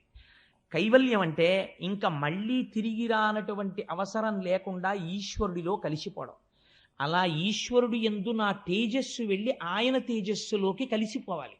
అలా కలిసిపోవడం కోసం శ్రీకైవల్య పదంబు చేరుటకునై చింతించదన్. ఇదో అందమైన మాట. భాగవతం ఆంధ్రీకరిస్తున్నారా, చింతిస్తున్నారా? ఆయన చింతించదన్. చింతించదన్ అంటే ఏమిటండి? చింతించదన్ అంటే చిత్తము, మనస్సు దాన్నే ఆలోచన చేయుట, ఏకాగ్రమై మనస్సు ఒక వస్తువు గురించి ఆలోచన చేస్తోంది. ఏ వస్తువు గురించి ఆలోచిస్తోంది అంటే, ఇప్పుడు ఆయన ధ్యానమగ్నులై ఉన్నారు, ధ్యానము చేస్తున్నారు. రామచంద్రమూర్తి రచింప చేస్తున్నాడు కాబట్టి చెయ్యి పోతన గారిది, కదిపిన శక్తి ఎవరిది? రామచంద్రమూర్తిది. ఇప్పుడు ఈ పద్యం నేను చెప్తుంటే, ఈ పద్యం ఎవరి శక్తి మీరు ఆలోచించండి. రామచంద్రమూర్తి యొక్క శక్తి ఆ పద్యం. శ్రీకైవల్య పదంబు చేరుటకునై చింతించదన్ లోకరక్షైకారంభకు. లోకములను రక్షించడము ఆరంభించినవాడు. అసలు లోకరక్షణము ఆరంభం ఎక్కడ ప్రారంభం అవుతుంది? సృష్టించడంలో ప్రారంభం అవుతుంది. కాబట్టి సృష్టికర్తగా నేను నమస్కరిస్తున్నాను. లోకరక్షైకారంభకు భక్త పాలన కళా సంరంభకున్. ఎంత గొప్ప మాట అండి ఇది! భక్త పాలన కళా సంరంభకున్. లోకమునంతటినీ ఆయన రక్షిస్తుంటాడు. అదే పనిగా ఆయన పెట్టిన అన్నం తిని, ఆయన జీర్ణం చేసి, ఆయన శక్తినిస్తే, ఆ శక్తితో ఈశ్వరుణ్ణి తిట్టేవాడు ఎందుకు కూడా ఈశ్వరుడి శక్తి రూపంలో ఉంటాడు. కానీ తనని నమ్ముకుని ఈశ్వరుడు ఉన్నాడు అని పూనికతో ఉన్న వాళ్ళని రక్షించడం కోసం వాళ్ళ వెంట పరిగెడుతుంటాడు. అలా పరిగెట్టేటటువంటి లక్షణం ఉన్నవాడు ఉన్నాడే, వాడు లోకరక్షైకారంభకు భక్తపాలన కళా సంరంభకున్ దానవోద్రేక స్తంభకు. దానవుల యొక్క ఉద్రేకమును స్తంభింపచేయువాడు. నా అంతటి వాణ్ణి నేను, నాకు చావెక్కడుందంటాడు. మీరు ఒక్క విషయం ఆలోచించండి. మనం పురాణంలో ఏం చెప్తామంటే, రాక్షసులందరికీ కూడా ఎందుకు వచ్చేసింది అజ్ఞానం అంటే, వాడికి నాకు చావు లేదని బయలుదేరతాడు. సాధారణంగా అజ్ఞానం ఎక్కడ బయలుదేరుతుందంటే, నాకు చావు ఎక్కడుందండి, వాడంటే పక్కింటి వాడు వెర్రాడు, చచ్చిపోయాడు, నేను ఎందుకు చచ్చిపోతానంటాడు. 80 ఏళ్ళు రానివ్వండి. నేను ఒక ఆశ్చర్యకరమైన పోకడ చూస్తుంటాను లోకంలో. ఎవరైనా పెద్దవాళ్ళ దగ్గరికి వెళ్ళి మీరు, అయ్యో పాపం మీకు అప్పుడే 80 ఏళ్ళు వచ్చేయండి అన్నారనుకోండి, వాళ్ళు అంటారు, ఏమిటి 80 ఏళ్ళు అంటే పెద్ద విశేషం ఏముందండి, భలేవరే, ఫలానా ఆయన 100 సంవత్సరములు బతికాడండి, నేను దేనికి బాధపడుతున్నానో తెలుసా, 100 ఏళ్ళకి పిడరాయిలా ఉండేవాడండి, 3 పూట్ల తిని 80 ఏళ్ళకి తినలేకపోతున్నాను అప్పడాలు నేనని బాధపడతాడు వీడు. తప్ప 80 ఏళ్ళకి నేను ఈశ్వరార్చన చేయలేకపోతున్నానని బాధపడ్డవాడు. అందుచేత దానవోద్రేక స్తంభకు అంటే లయకారకుడై ఈ లోకములన్నింటినీ లయం చేస్తున్నవాడు ఎవరున్నాడో వాడికి నమస్కరిస్తున్నాను.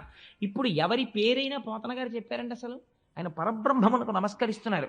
సృష్టికర్త అయి, స్థితికర్త అయి, ప్రళయకర్త అయినటువంటి పరబ్రహ్మము ఏది ఉన్నదో దానికి నేను నమస్కరిస్తున్నాను. లోకరక్షైకారంభకు భక్త పాలన కళా సంరంభకం దానవోద్రేక స్తంభకు కేళి లోల విలస దృగ్జాల సంభూత నానా కంజాత భవాండ కుంభకు. కేవలము ఇలా చూపులు చూస్తే ఆ చూపుల చేత ఈ లోకములన్నింటినీ సృష్టించగలిగినటువంటి సమర్థుడు ఎవరున్నాడో వాడికి నేను నమస్కరిస్తున్నాను. కేళిలోల విలస దృగ్జాల సంభూత నానా కంజాత భవాండ కుంభకు మహానందాంగన ఢింబకున్. ఎంత అందమైన మాట చూడండి.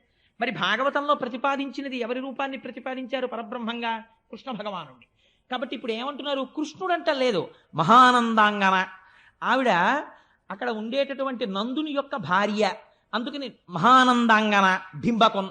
ఆ నందుడి యొక్క భార్య అయినటువంటి యశోదాకుమారుడైనటువంటి బిడ్డడు చిన్నివాడున్నాడే డింబకుడు, ఆ పిల్లవాడు, వాడి గురించి నేను చెప్తున్నాను. వాడు చిన్న పిల్లవాడిలా కనపడుతున్నారు, కానీ వాడి పరబ్రహ్మం, అందుకని వాడి కథ నేను చెప్పుకుంటున్నాను. మహానందాంగన డింబకొన్ కాదు, అందులో ఒక రహస్యం పెట్టేశారు. ఎందుకు పెట్టేశారో తెలుసా అండి? పోతన గారిలా బతకడం రావడం చాలా కష్టం. పోతన గారికి ఇలవేల్పు ఎవరో తెలుసా అండి? దుర్గమ్మ తల్లి. పోతన గారు తెల్లవారు లేచి బయటికి వస్తే విభూతి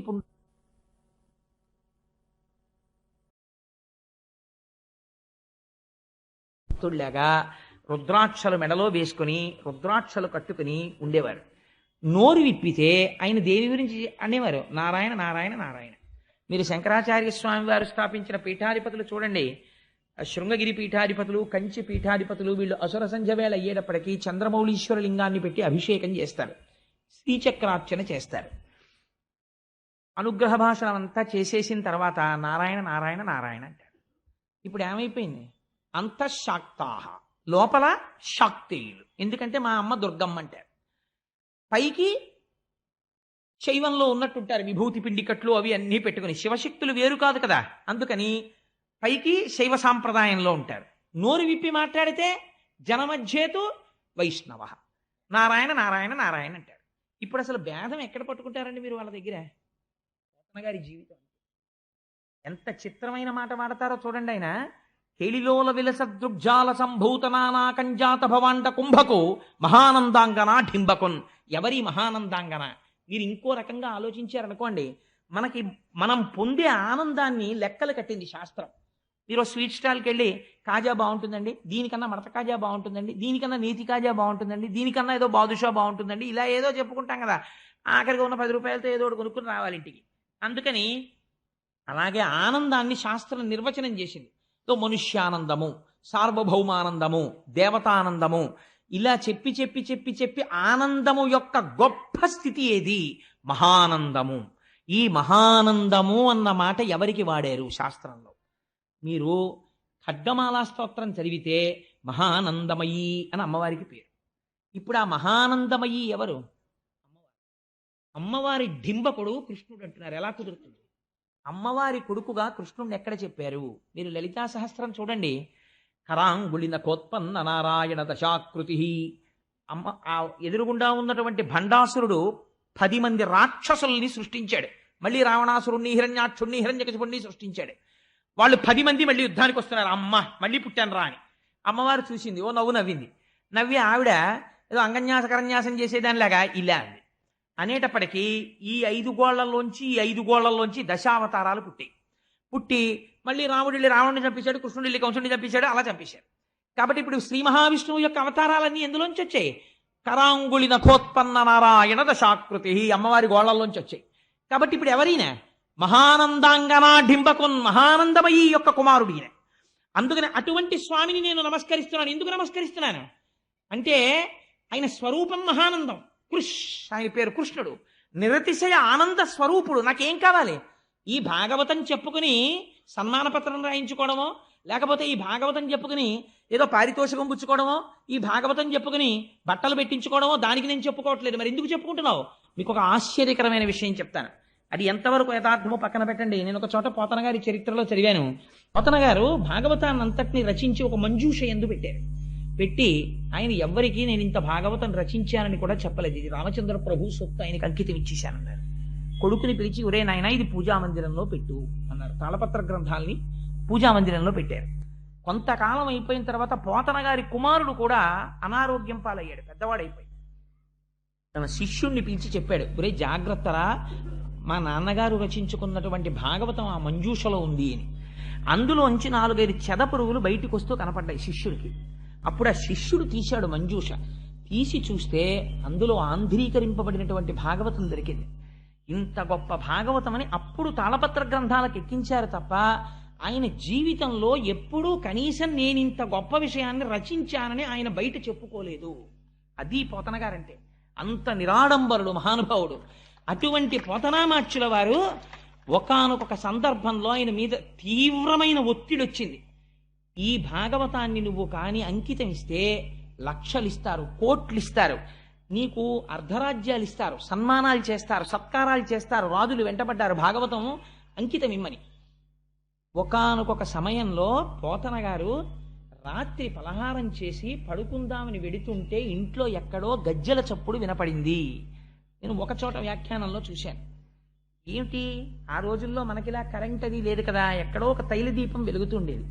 ఏమిటి చీకటి, చీకట్లో ఎక్కడో చప్పుడు వినపడుతోందని చూశారు పోతన గారు. బహుశः అటువంటి దర్శనాన్ని పొందినటువంటి వ్యక్తి వేరొకడు లేడు.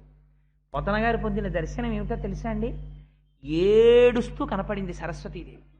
వెంటనే లేచి కూర్చుని నమస్కరించి అన్నారు, కాటుక కంటి నీరు చనుకట్టు పయింబడ ఎల ఏక్షదో కైఠబరాజు మర్దనుడి గదిలి కోడలా ఓ మదంబ, నిన్నకటి కున్కునిపోయి అలా కర్ణాట కిరాత కీచకులకి అమ్మను త్రిశుద్ధిగా నమ్ము భారతి. అమ్మా ఎందుకమ్మా అలా ఏడుస్తావు? కాటుక కంటి నీరు చనుకట్టు పయింబడ ఎల ఏక్షదో కైఠబరాజు మర్దనుడి గాదిలి కోడలా ఓ మదంబ, ఓ హటక గర్భురాణి. అమ్మ కంటి కాటుక కరిగిపోయి వక్షస్థలం మీద పడిపోయేటట్టుగా నల్లటి నీరుగా ఏడుస్తూ నిలబడ్డావా?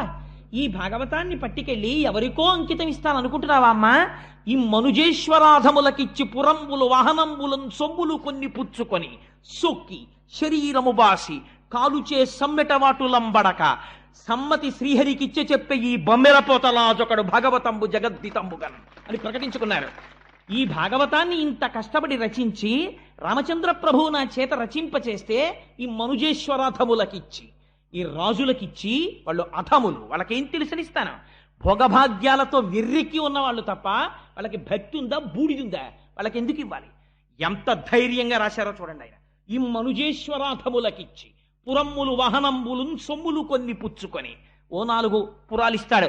గ్రోకటగామాజ్యనేకగ్రహారములు అడిగిన సీమలు అందునిచ్చే ఆంధ్ర కవితా పితామహ అల్లసాని పెద్దనామాచ్య అని నన్ను పిలుచునట్టి కృష్ణరాయలతో దివికేగలేక బ్రతికియున్నాడ జీవోత్సవంబునగుచు అంటాడు అల్లసాని పెద్దన గారు మనుచరిత్రలో.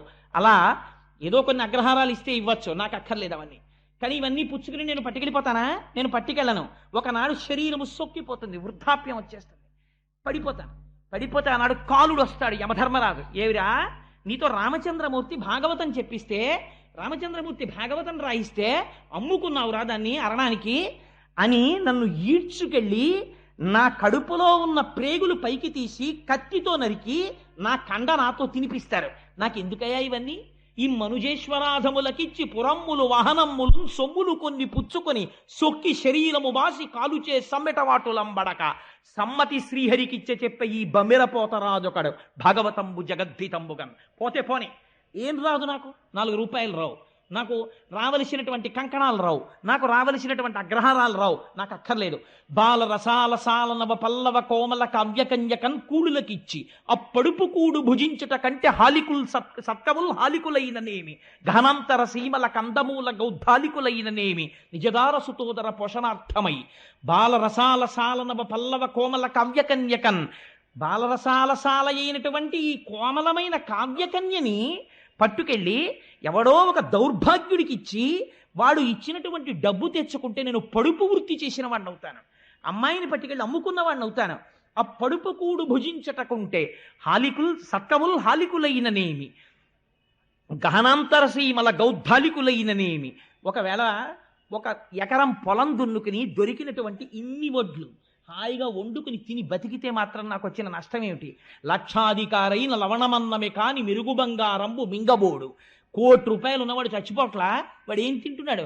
తింటే బతికేస్తున్నాడా? చాలు, నాకు నేను ఇలా బ్రతికేస్తే నాకు చాలు, నాకేం అక్కర్లేదు. అందుకని నేను మాత్రం అప్పడుపు కూడు భుజించుట కొంటే సత్కముల్ హాలికులైననేమి, నేను పొలం దున్నుకుంటే మాత్రం నాకు వచ్చిన నష్టం ఏమిటి? నాకు అక్కర్లేదు ఐశ్వర్యం. ఇది పోతనామాచ్యుల వారంటే. అందుకే కరుణశ్రీ గారు పొంగిపోతాడు.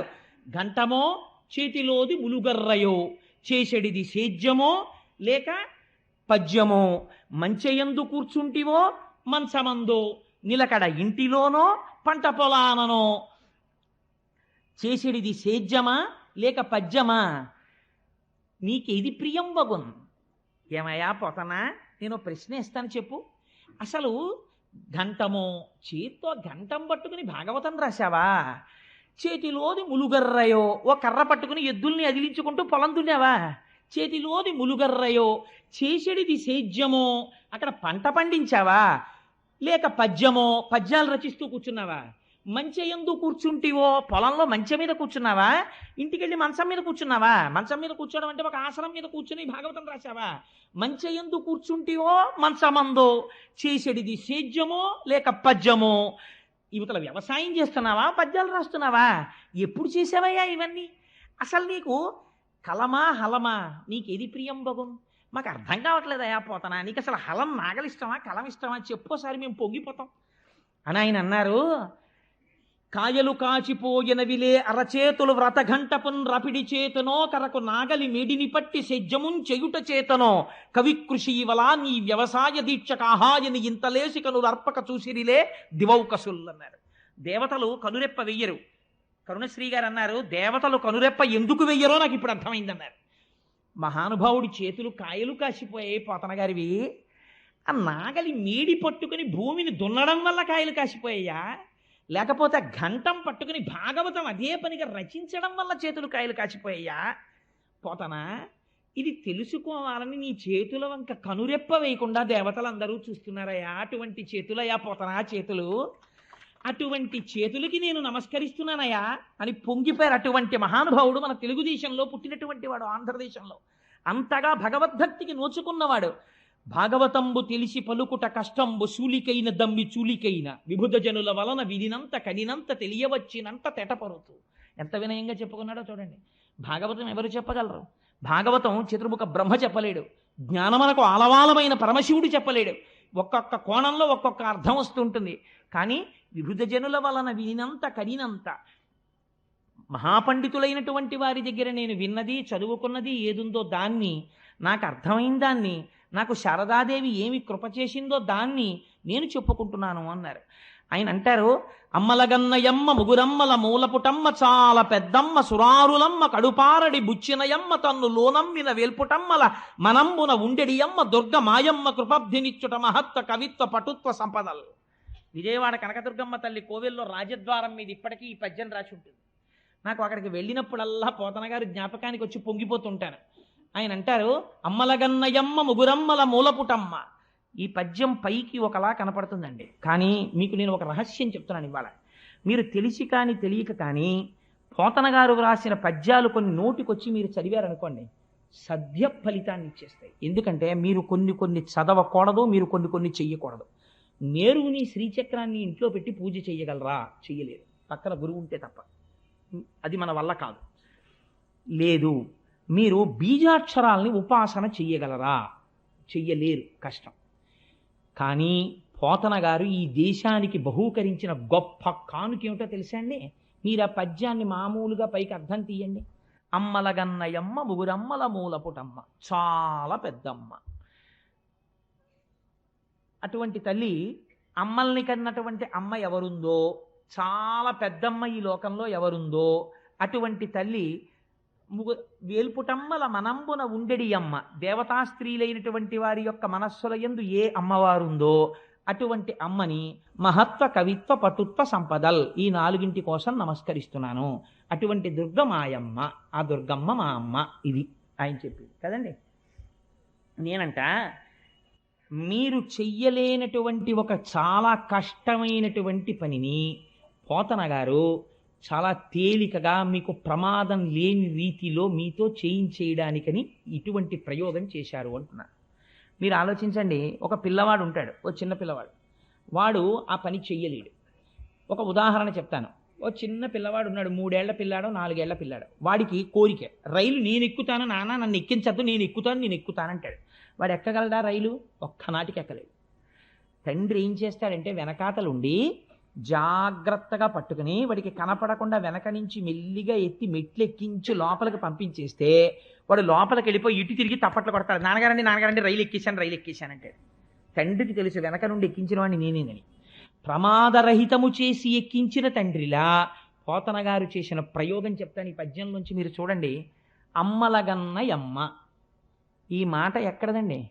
అమ్మలగన్నయమ్మ అంటే అమ్మలు ఎవరని చెప్పారు.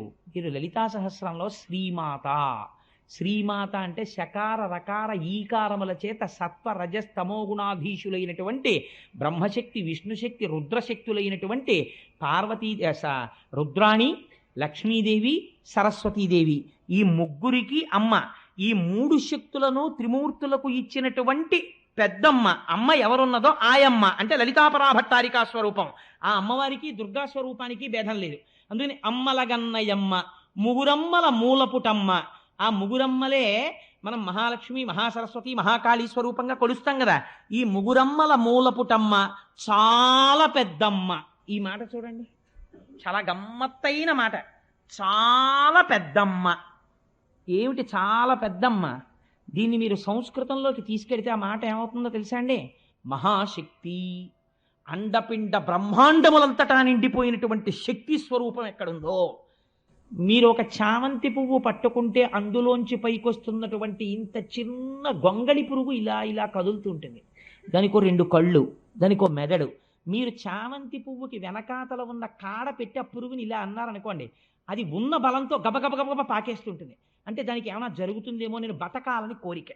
అంటే దానికి భయం ఉంది, దానికి కోరిక ఉంది, దానికి ఒక శక్తి ఉంది, దాంతో పరిగెడుతోంది. ఒక చీమ పరిగెడుతుంది. ఎక్కడ లేదండి అమ్మవారు ఇప్పుడు?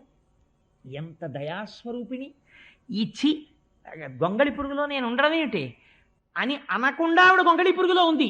ఇలా ఉండడం మాతృత్వం, ఇది దయ. దీన్ని సౌందర్యం అంటారు. ఈ దయకి సౌందర్యం అని పేరు. అట్మోస్ట్ కంపాషన్ ఈ సౌందర్య. అది ప్రవహిస్తే సౌందర్య లహరి. అందుకని ఇప్పుడు ఏమైంది? ముగురమ్మల మూలపుటమ్మ చాలా పెద్దమ్మ.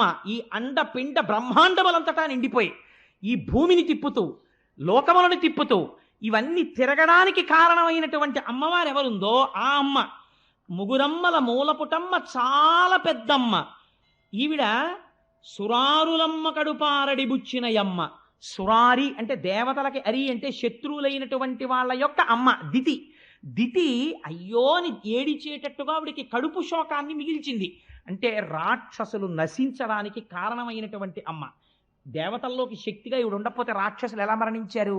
అందుకని సురారుల తల్లి కడుపారడి బుచ్చినయమ్మ, తన్నులోనమ్మిన వేల్పుటమ్మల మనంబున ఉండెడి అమ్మ. ఇదో గొప్ప మాట. తన్ను లోనమ్మిన వేల్పుటమ్మలు ఎవరండి? అమ్మవారిని మనస్సులో నమ్ముకుని శక్తిలో తిరుగుతున్నటువంటి వాళ్ళు ఎవరు? మనకి అష్టమాతృకలని ఉన్నారు సంప్రదాయంలో. వాళ్ళని మనం 8 పేర్లతో పిలుస్తూ ఉంటాం. బ్రాహ్మి, మహేశ్వరి, మహాలక్ష్మి, వైష్ణవి, మహేంద్రి, చాముండి, కౌమారి, వైష్ణవి, ఇలా 8 దేవతలు ఉన్నారు. వీళ్ళని అష్టమాతృకలని పిలుస్తారు. ఈ అష్టమాతృకలు కూడా శ్రీచక్రంలో దేవతలుగా ఉంటారు.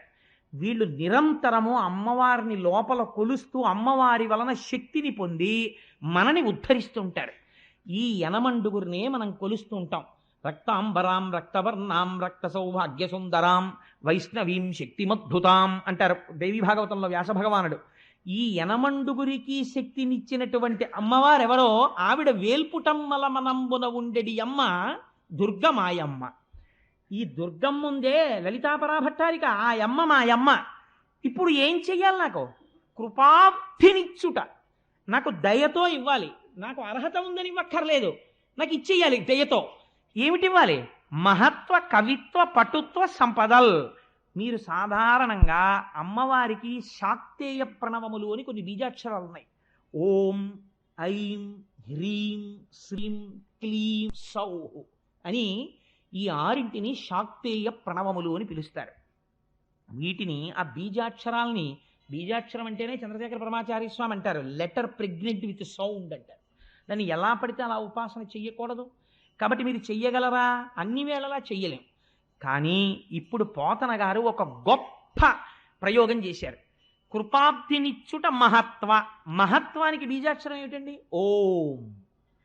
కవిత్వ, కవిత్వానికి బీజాక్షరం ఏమిటి? ఐం. మహత్వ, కవిత్వ, పటుత్వ, భువనేశ్వరి బీజాక్షరం ఏమిటి? హ్రీం. ఆ తర్వాత సంపదల్, లక్ష్మీదేవి, శ్రీం. ఇప్పుడు ఓం, ఐం, హ్రీం, శ్రీం. అమ్మలగన్నయమ్మ, శ్రీమాత్రే నమః. ఓం, ఐం, హ్రీం, శ్రీం, శ్రీమాత్రే నమః. మీరు బీజాక్షరాలతో అస్తమానం అనడానికి వీల్లేదు అలాగా. కానీ మీరు రైల్లో కూర్చుని, బస్సులో కూర్చుని, స్నానం చేయకుండా ఎక్కడున్నా కూడా అమ్మలగన్నయమ్మ, ముగురమ్మల మూలపుటమ్మ చాలా పెద్దమ్మ, సురారులమ్మ కరుపారడి బుచ్చినయమ్మ, తన్ను లోనమ్మిన వేల్పుటమ్మల మనంబున ఉండెడియమ్మ, దుర్గమాయమ్మ, కృపబ్ధి నిత్యుట మహత్వ, కవిత్వ, పటుత్వ సంపదల్ అంటున్నారు అనుకోండి. మీరు మరో రూపంలో ఓం, ఐం, హ్రీం, శ్రీం, శ్రీమాత్రే నమః, ఓం, ఐం, హ్రీం, శ్రీం, శ్రీమాత్రే నమః అనేస్తున్నారు. మీరు అస్తమానం అమ్మ అమ్మ అమ్మ అమ్మ అమ్మ అంటే ఏమైపోతుంది? అమ్మవారు తొందరగా పలికేది దేనికి? వేరొక నామానికి పలకదు. అందుకే లలితా సహస్రం శ్రీమాత అమ్మతనంతో ప్రారంభమవుతుంది. ఆవిడ రాజరాజేశ్వరి అయినా ఆవిడ ముందు అమ్మా అమ్మా అనేటప్పటికీ పొంగిపోతుంది. అంటే ఏమిరా అబ్బాయి అంటుంది. ఇన్ని మాటలు ఆ పద్యంలో అటు ఇటు అమ్మ అమ్మ అమ్మ అమ్మ అంటున్నారు అనుకోండి, అమ్మలగన్నయమ్మ అని మీరు ఓ అమ్మ అమ్మ అమ్మ అని పిలుస్తుంటే అమ్మ ఏం చేస్తుంది? బా పిల్లాడు అస్తమాన అమ్మ అమ్మ అమ్మ అని తినేస్తున్నాడు అనుకోండి, ఎవరో పెద్దవాళ్ళతో మాడుతుంటే ఏమిట్రా అంటుంది. ఇంత విసుక్కుంటూ చూసిన అమ్మ అమ్మ ఆకలేస్తోందమ్మా అన్నం పెట్టమ్మా అంటాడు. ఉండి వస్తానండి, ఒక్క 5 నిమిషాల్లో వచ్చేస్తానండి అని గబగబా కాస్త ఉసిరికాయ పచ్చడి అన్నం నెయ్యేసి కలిపేసి తింటుండి మళ్ళీ వస్తానంటాడు. ఎందుకని? అలా 4 మాటలు అమ్మ అమ్మ అమ్మ అని పిలిచేటప్పటికి విసుక్కోవడం చేత కానటువంటి దయాస్వరూపము అమ్మ. ఇప్పుడు మీరు ఓం ఐం హ్రీం శ్రీం శ్రీమాత్రే నమః అని లేకపోవచ్చు, కానీ అమ్మలగన్నయమ్మ ముగురమ్మల మూల పుటమ్మ చాలా పెద్దమ్మ అనడానికి కష్టం ఏమిటండి? ఇప్పుడు చెప్పండి, పోతన గారు శ్రీ విద్యా రహస్యాలన్నింటినీ ఔపాసన పట్టి ఆంధ్రదేశానికి ఒక మహత్తరమైన కానుకని బహూకరించిన మహాపురుషుడా కాదా? ఆయన ఒక ఋషి పోతన గారు. అందుకని ఆ పద్యం ఇచ్చారు. ఇచ్చి వెంటనే అంటారు, వాలిన భక్తి మెచ్చదన వారిత తాండవ కేళికి దయాశాలికి శూలికి శిఖరిజా ముఖపద్మ మయూక మాలికి కపాలికి బాల శశాంక మౌళికి నారదాది మునిముఖ్య మన సరసీరుహాళికి అంటారు. వాలిన భక్తి మెచ్చదన వారిత తాండవ కేళికి. ఏమి మాటలండి పోతన గారి నోటంట పడ్డాయి? పోతన గారా పలికింది? వెనక రామచంద్రమూర్తి పలికిస్తున్నారు ఆయనతోటి. వాలిన భక్తి ఏమిటండి? ప్రపంచంలో మీరు ఎక్కడైనా నిలబడిన భక్తి, వాలిన భక్తి, ఒంగున్న భక్తి, కూర్చున్న భక్తి ఇలా విన్నారా? సాత్విక భక్తి, రాజస భక్తి, తామసిక భక్తి ఇలా ఉంటాయి. అంతేగాని వాలిన భక్తి, నించున్న భక్తి, పడుకున్న భక్తి ఇలా ఉండదు. మరి పోతన గారంతటి వారు వాలిన భక్తి అన్న మాట ఎలా వేశారు? అంటే వాలిన భక్తి అంటే ఏమిటో తెలుసా అండి? నాకు యోగ్యత లేదు, నేను నీకు నమస్కరించగలిగిన వాడను కాను, నీ స్వరూపము నాకు అర్థం కాదు, కానీ ఏమీ చేత కాని వాడనైనటువంటి నేను చేసిన నమస్కారమును స్వీకరించి వీడు నన్ను అర్థము చేసుకోలేడు అన్న నా యొక్క అశక్తతని నాయందు అర్హతగా చూపించి నాకు కరుణతో నీ స్వరూపాన్ని నాకు నువ్వు తెలియచెప్పి నన్ను నీ అంత వాణ్ణి చేసి నీలో కలుపుకోవడం నీ ఔదార్యం. నా అశక్తి ఉంటే తప్ప నీ శక్తి ప్రకటితమవుదావు. అందుకని శరణాగతి ఏం చేస్తుంది?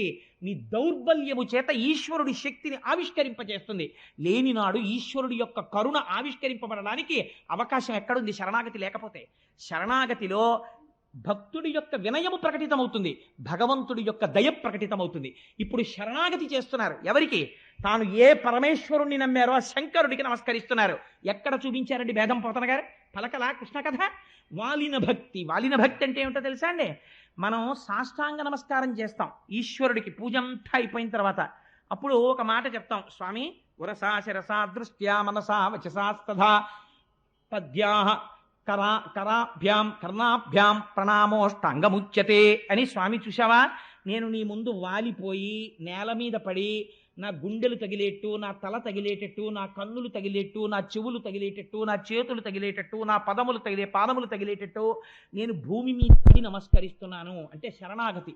వాలిన భక్తి మెచ్చదన వారిత తాండవకేళికి. నేను ఇప్పుడు భూమి మీద పడిపోయి నమస్కరిస్తున్నాను ఎవరికి? అవారిత తాండవకేళికి. ఏమి మాటలండి పోతన గారి నోటి వెంట. ఈ పద్యాల గురించి వినగానే పొంగిపోకుండా భగవంతుడు ఎలా ఉంటాడో నాకు చెప్పండి. అవారిత తాండవకేళికి ఆపడం చేత కాక ఎప్పుడు అలా తాండవం చేసేటటువంటి వాడైనటువంటి వాడికి ఎందుకండి అట్లాంటి వాడికి నమస్కారం చేయడం? ఆయన ఏదో నాట్యం చేసుకుంటుంటే ఈ నమస్కారం చేస్తే ఆయన చూస్తాడా? కాదు.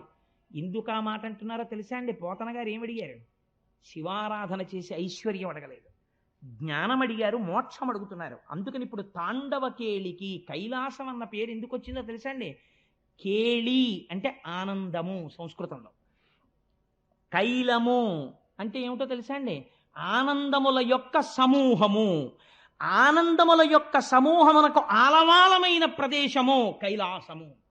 కాబట్టి ఆనంద నిలయుడు ఎక్కడ ఉన్నాడు? ఇక్కడ ఉన్నాడు, అక్కడ ఉన్నాడు. కైలాసమునందు శంకరుడు ఉన్నాడు, ఆనంద నిలయుడే ఉన్నాడు. వాడు ఏమిస్తాడు? ఆనందం ఇస్తాడు. ఆనందం ఎందులోంచి వస్తుంది? జ్ఞానంలోంచి వస్తుంది. జ్ఞానం ఏమిస్తుంది? మోక్షం ఇస్తుంది. ఆనందమే మోక్షం. సత్యం జ్ఞానమనంతం బ్రహ్మ. ఆ ఆనందమానికే మోక్షం అని పేరు. కాబట్టి ఇప్పుడు అవారిత తాండవకేళికి, దయాశాలికి, శూలికి, శిఖరిజా ముఖపద్మ మయూఖ మాలికి ఎన్ని విశేషణాలు వేసేసారండి. విచిత్రం ఏమిటో తెలుసా? ఆయన ఇలా పద్యం చెప్పేస్తుంటే పాదంలో ప్రతి పదానికి చివర ఏ అక్షరం పడిపోతుంది? లికారం పడిపోతుంది. ఇప్పుడు ఈ లికారం ఎందుకు పడిపోవాలని మాటలు? ఇంకో అక్షరం పడకూడదా పద్యం చెప్పేటప్పుడు? అంటే వాలిన భక్తి మెచ్చదన వారత తాండవ కేళికి శిఖరిజామక పద్మమయూక మాలికి శూలికి అన్ని లీ లయకారకుడై అజ్ఞానాన్ని లయం చేసి జ్ఞానం ఇచ్చే శంకరుడు. అందుకని జ్ఞానమునకు అధిపతి అయిన వాడు కాబట్టి లింగస్వరూపుడు కనుక లికారాంతమైనటువంటి పదముల చేత స్తోత్రం చేస్తున్నారు. అయ్యవారిని స్తోత్రం చేసి మహానుభావుడు పోతన గారు మన పిల్లలకి అందించిన గొప్ప కానుక ఒకటి ఉంది. ఇవాళ మనకి చేతకాక మనకి తెలియక మనం వదిలిపెట్టేసుకుంటున్నాం. పోతన గారు శారదాదేవి మీద ఒక పద్యం చెప్పారు. నాకు సరస్వతీ కటాక్షము కలగాలి, నేను భాగవతాన్ని రచించడానికి నేను ఒక పరమ యథార్థాన్ని మీకు ఆవిష్కరిస్తున్నాను. సరస్వతీదేవిని ఉపాసన చేయడానికి 11 మంత్రాలు ఉన్నాయి. 11 మంత్రాల్లో మహామంత్రములు అంటారు వాటిని. ఈ 11 మహామంత్రాలకి 11 ధ్యాన శ్లోకాలు ఉన్నాయి. అమ్మవారిని ఒక్కొక్క రూపంతో ధ్యానం చేయొచ్చు. నేను సౌందర్యలహరి చెప్పినప్పుడు ఒకసారి ఇదే వేదిక మీద చెప్పాను కూడా. అమ్మవారిని కవీంద్రాణం చేత ఎరుపు రంగు సరస్వతిగా చూస్తే ఒక ఫలితం, తెల్లటి సరస్వతిగా చూస్తే ఒక ఫలితం, జ్ఞానం ఇస్తుంది అప్పుడు ఆవిడ. అలా ఉంటే శారద అని పిలుస్తారు. పోతన గారు మనకు ఒక గొప్ప అమృతాన్ని చేతిలో పెట్టారు. ఏమిటో తెలుసా అండి? ఆయన సరస్వతీదేవి మీద చేసినటువంటి శ్లోకాన్ని మీరు జాగ్రత్తగా పరిశీలన చేస్తే, మంత్రాలని బహిరంగ వేదికల మీద చెప్పకూడదు కాబట్టి నేను చెప్పట్లేదు, కానీ సరస్వతీదేవికి సంబంధించినటువంటి 11 మహామంత్రాలని మీరు పుస్తకంలో తీసి పక్కనెట్టుకుని 11 మహామంత్రాలు చదివేటప్పుడు ధ్యాన శ్లోకాలు ఏముంటాయో మీరు పక్కన రాసి 11 శ్లోకాలు మీరు ఈ 11 శ్లోకాల్లోంచి తీసి పోతన గారు సరస్వతీదేవిని చేసినటువంటి ప్రార్థనా శ్లోకం మీరు తీశారనుకోండి. శారద నీరదేంద్రు ఘనసార పటీర మరాళ మల్లికాహార తుషార అని ఆయన కొన్ని పదగుంభనంతో కూడినటువంటి స్తోత్రం చేశారు. ఇందులో ఉన్నటువంటి పదాలన్నీ ఎక్కడివో తెలుసా అండి? ఈ పదాలన్నింటినీ తీసుకొచ్చి మీరు ఆ స్తోత్రాన్ని చూస్తే ఆ శారదాదేవి 11 మహామంత్రముల చేత ఆవిష్కృతమైనటువంటి ధ్యాన శ్లోకాల్లో మాటలవి. వాటిని పేర్చారు అటు ఇటు. ఇప్పుడు శారద నీరదేంద్రు ఘనసార పటీర మరాళ మల్లికాహార తుషార ఫేన రజతాచలకాశ ఫణీశ కుంద మందార సుధాపూరిత తామర సామరవాహిని శుభాకారత నొప్పు నిన్ను మది కానగ నిన్నడు కల్గు భారతి అన్న పద్యాన్ని మీరు ఇంట్లో పిల్లలకి చదవడం వచ్చిందనుకోండి. అందులో పోతన గారి యొక్క గొప్పతనం ఏమిటో తెలుసా అండి? ఆయన చిట్ట చివర పద్యాన్ని ఏమని పూర్తి చేశారంటే, శారద నీరదేంద్రు ఘనసార పటీర మరాళ మల్లికాహార తుషార అని ఆ పద్యం వేసేటప్పుడు శారద అని మొదలెట్టారు. శారద అంటే సర్వశుక్లా సరస్వతి, తెల్లటి బట్టలతో ఉండి అపారమైన జ్ఞానం ఇచ్చేటటువంటి మూర్తి. 11 మహామంత్రాల ధ్యాన శ్లోకాల్లో మాటలు ఈ పద్యంలోకి వచ్చేస్తాయి. పిల్లలకి తప్పు లేకుండా చదవడం కానీ ఆ పద్యం ఒక్కటి అలవాటు అయిందనుకోండి, అక్షరాభ్యాసం చేసిన తర్వాత కూర్చోపెట్టి పిల్లవాడికి ఈ పద్యం నేర్పి పెద్దల దగ్గరకు తీసుకెళ్ళి గురుముఖత ఆ పద్యాన్ని తప్పు లేకుండా చదవడం నేర్పి ప్రతిరోజు పిల్లవాడు స్నానం చేయగానే సరస్వతీదేవి ముందు కూర్చుని పద్యం చెప్పడం అలవాటైందనుకోండి, అలాంటి వాళ్ళందరికీ ఏ స్థితి కావాలని అడుగుతున్నారో తెలుసా అండి పోతన గారు? నిన్ను మది ఎన్నడు కానగగల్గు భారతి, అమ్మా ఇక్కడ నీ దర్శనం నాకు ఎప్పుడు అవుతుంది అంటే వాడికి ఏమవుతుంది? సరస్వతి కటాక్షమే కలుగుతుంది. ఇంతటి మహామంత్రాల్ని 11 మంత్రాల ధ్యాన శ్లోకాల్ని తీసుకొచ్చి ఒక పద్యం కింద రచించి తీసుకొచ్చి పెట్టేశారు. అందుకే పెద్దలు అంటారు లలిత స్కందము. భాగవతం అనేటటువంటిది సామాన్యమైనటువంటి గ్రంథం కాదు. లలిత స్కంధము, కృష్ణమూలము, శుకాలాపాభిరామంబు. దీని యొక్క స్కందము చూస్తే లలితమ్మ, లలిత స్కందము, కృష్ణమూలము, కృష్ణుడు మూలమై ఉన్నాడు. ఒక చెట్టు బాగా పెరగాలంటే మీరు చెట్టు కొమ్మలకి నీళ్లు పోయారు కదా, చెట్టు మొదట్లో నీళ్లు పోస్తారు, పోస్తే చెట్టు బాగా పెరుగుతుంది. లలిత స్కందము, కృష్ణమూలము, శుకాలాపాభిరామంబు. శుకబ్రహ్మ ఆలాపన చేసినటువంటి మహోత్కృష్టమైనటువంటి స్తోత్రము భాగవతం. శుకాలాపాభిరామంబు మంజులతా శోభితమున్, అపారమైనటువంటి మంజులమైనటువంటి మాటలతో శోభిస్తూ ఉంటుంది. సువర్ణ సుమన సుజ్ఞేయమున్, ఈ భాగవతం ఎవరు చదువుతున్నారో అటువంటి వాళ్ళకందరికీ కూడా మంచి మనస్సుతో విన్న వాళ్ళకి అర్థమయ్యేటటువంటి స్వరూపము కలిగినటువంటిది. ఇది ఈ పుడమి మీదకి వచ్చి నిలబడినటువంటి కల్పతరువు. అంటే భాగవతం అనేటటువంటిది వేరొకటి కాదు, సాక్షాత్తుగా కల్పవృక్షం ఉన్నట్టే. భాగవతంలో 10 పద్యాలు వచ్చాయి, వాడికి ఏమైనట్టు? కల్పవృక్షం వాడి జేబులో పెట్టుకు తిరుగుతున్నట్టు. వాడి కోరిక తీరుతుంది. ఎందుకని తీరుతుంది? గొప్ప గొప్ప ప్రయోగాలన్నింటినీ పద్యాలుగా తీసుకొచ్చి పెట్టేశారు, వాడి కోరిక ఎందుకు తీరదు? అందుకని అంత గొప్ప భాగవతము. అటువంటి భాగవతాన్ని శుకబ్రహ్మ వివరణ చేశారు. ఇవాళ ఒక్క ఘట్టాన్ని మాత్రమే మీకు నేను విజ్ఞాపన చేసి ఇవాళ ప్రసంగాన్ని పూర్తి చేసేస్తాను. వ్యాసభగవానుడు నైరాశ్యమును పొందితే నారదుడు సాక్షాత్కరించి ఒక మాట చెప్పాడు. వ్యాస, లోకములో బోధ చేయకపోయినా సరే ప్రజలకందరికీ కూడా తెలుసుకోగలిగినవి ఏవో తెలుసా? అర్థకామములు. ఈ రెండింటి గురించి మీరు ఎవ్వరిని తీసుకొచ్చి ప్రత్యేకం, అయ్యా నువ్వు డబ్బు సంపాదించుకోవాలండి, మీరు ఎలాగో అలా ఓ రూపాయి సంపాదించండి, మీరు డబ్బులు దాచుకోండి, ఎవరికి చెప్పకండి డబ్బులు నా దగ్గర ఉన్నాయని అని మీరేం చెప్పక్కర్లేదు. వాడే దాచేసుకుంటాడు, వాడే సంపాదించేసుకుంటాడు. ఇంకా వాడికి గట్టిగా బొడ్డు ఉడదు, కానీ రూపాయి ఎలా సంపాదించాలని తాపత్రయం మాత్రం చాలా గట్టిగా ఉంటుంది. సంస్కార బలం తక్కువగా ఉంటుంది. అందున కలియుగంలో ఉండేటటువంటి వాళ్ళది అల్పాయుర్దాయం. బుద్ధి బలమా తక్కువ, ప్రచోదనమా అర్ధకామముల యందు. అందుకని అయా ఏంటి వాడికి పెళ్లి చేయలేదనుకోండి, ఓ 22 ఏళ్ళో 23 ఏళ్ళో వచ్చేసిన తర్వాత ఆ పెళ్లి చేయకపోతే మీరు పెళ్లి చేయడములో విఫలమైపోతున్నారు అన్న విషయాన్ని వాడు సౌండ్ చేసేస్తాడు.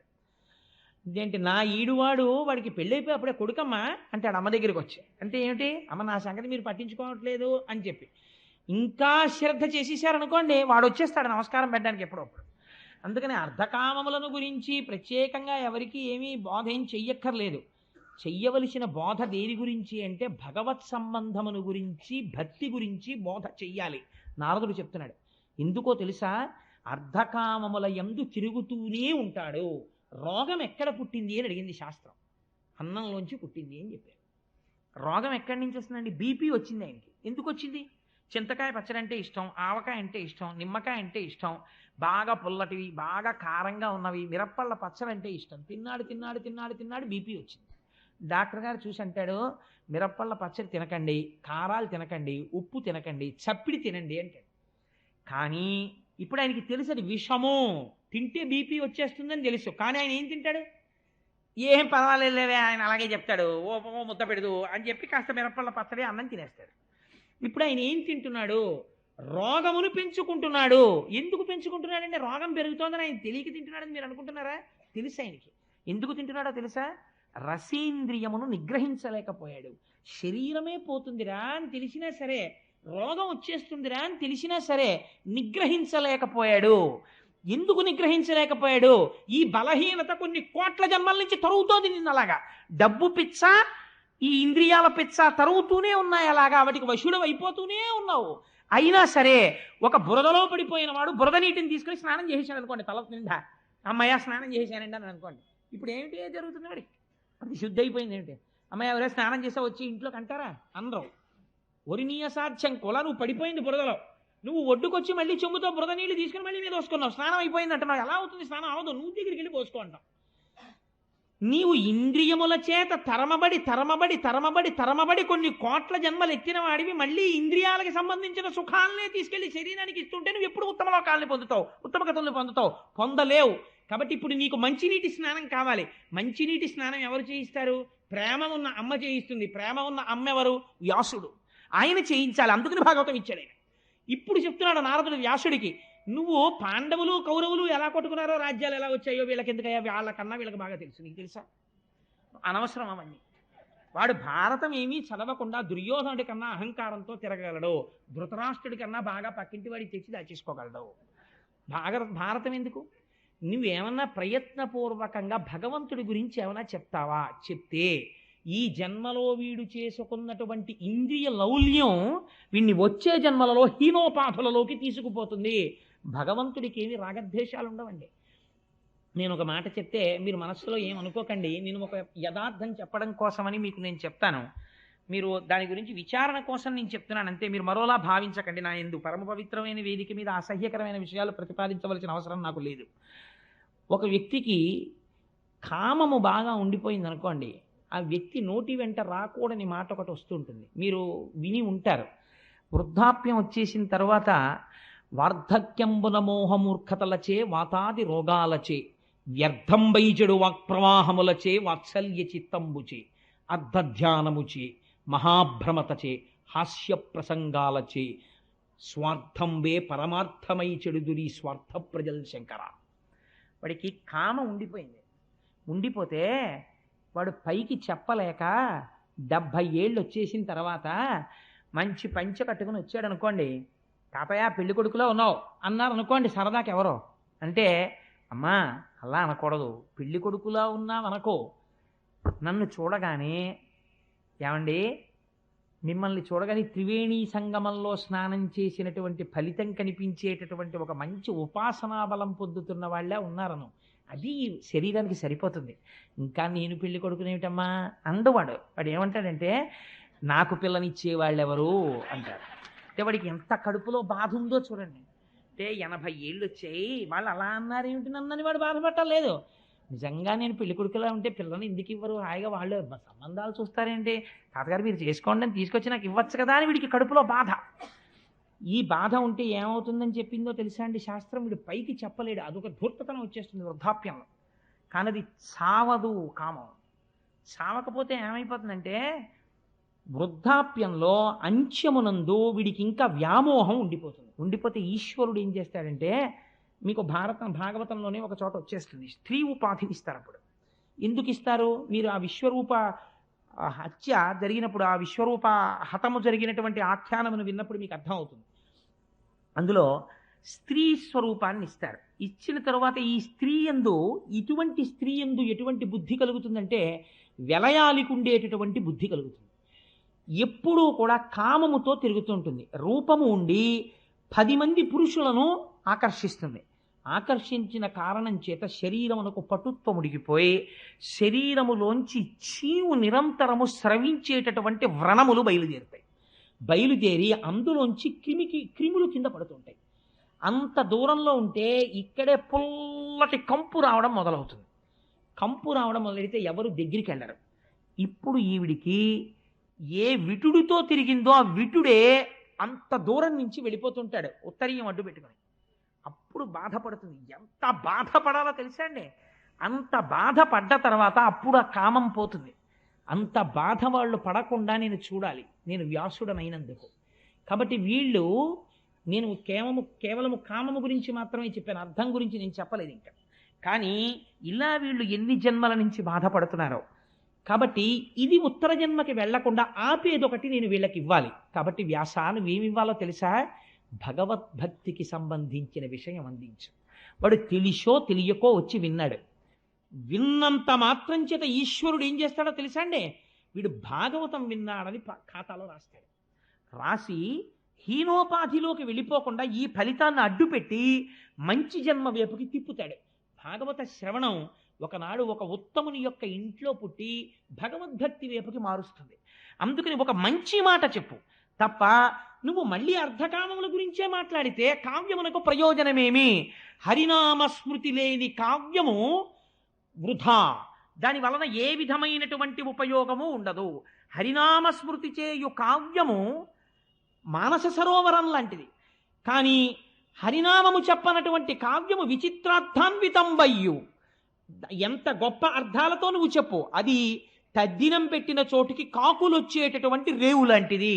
అందుకు నువ్వు ఇప్పుడు ఏం చెప్తావో తెలుసా? భగవద్భక్తి, భగవంతునికి సంబంధించిన విశేషములు, భగవద్భక్తుల కథలతో కూడినటువంటి విషయాన్ని చెప్పు, అటువంటిది చెప్పు భాగవతంలో అని ఒక్క మాట నారదుడు చెప్పాడు. నేను ఎందుకు ఇవాళ నారదుడిగా ఉన్నానో నీకు చెప్తాను వ్యాసుడా, నువ్వు తెల్లబోతావు వింటే. నారదుడు ఎందుకయ్యాడో తెలుసా అండి? నారదుడు ఒక దాసీపుత్రుడు. ఆయన తల్లిగారు చిన్నతనం నుంచి బాగా ఐశ్వర్యవంతులైనటువంటి ఒక బ్రాహ్మణుల ఇంటిలో ఊడిగం చేసేది ఆవిడ. వాళ్ళ ఇల్లు తుడవడం, వాళ్ళ గిన్నెలు తోమడం, వాళ్ళ ఆవులకి పాలు పితికి పెట్టడం అది చేసేది. తల్లి ఎక్కడికి వెడితే అక్కడికి ఆ కొడుకు కూడా వెళ్ళిపోతుండేవాడు. ఈ బ్రాహ్మణుల ఇంటిలో తిరుగుతున్నాడు. వాళ్ళు వేదవేదాంగములను చదువుకున్నవారు. ఆ ఇంటికి వర్షాకాలంలో అటుగా వెళ్ళిపోతూ సన్యాసులు కొంతమంది చాతుర్మాస్యానికని వచ్చారు. వస్తే అమ్మతో పాటు ఈ పిల్లవాడు కూడా అక్కడ ఉన్నాడు.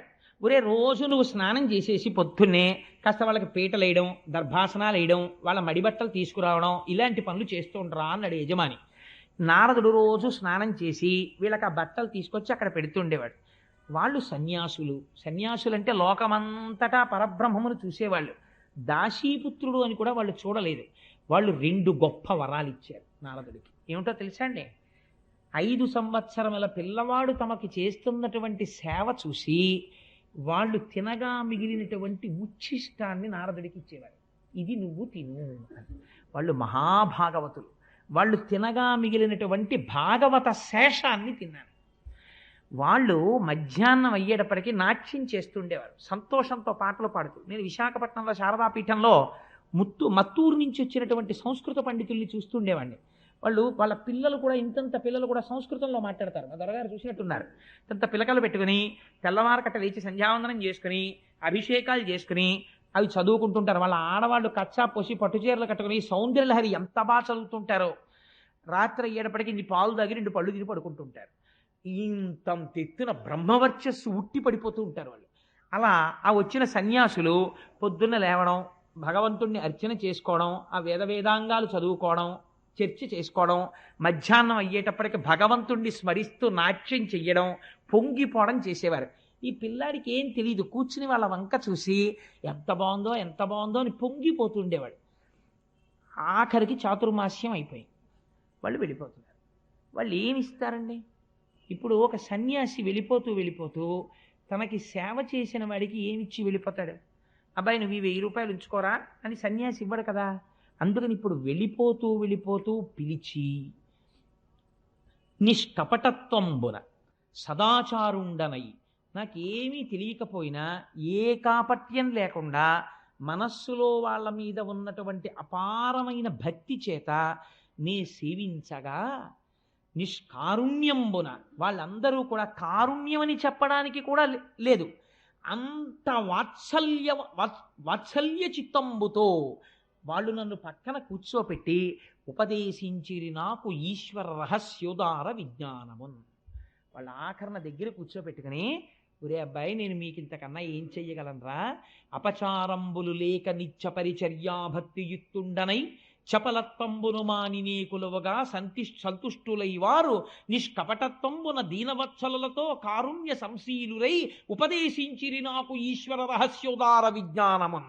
అది వాళ్ళు చేసిన మహోపకారం.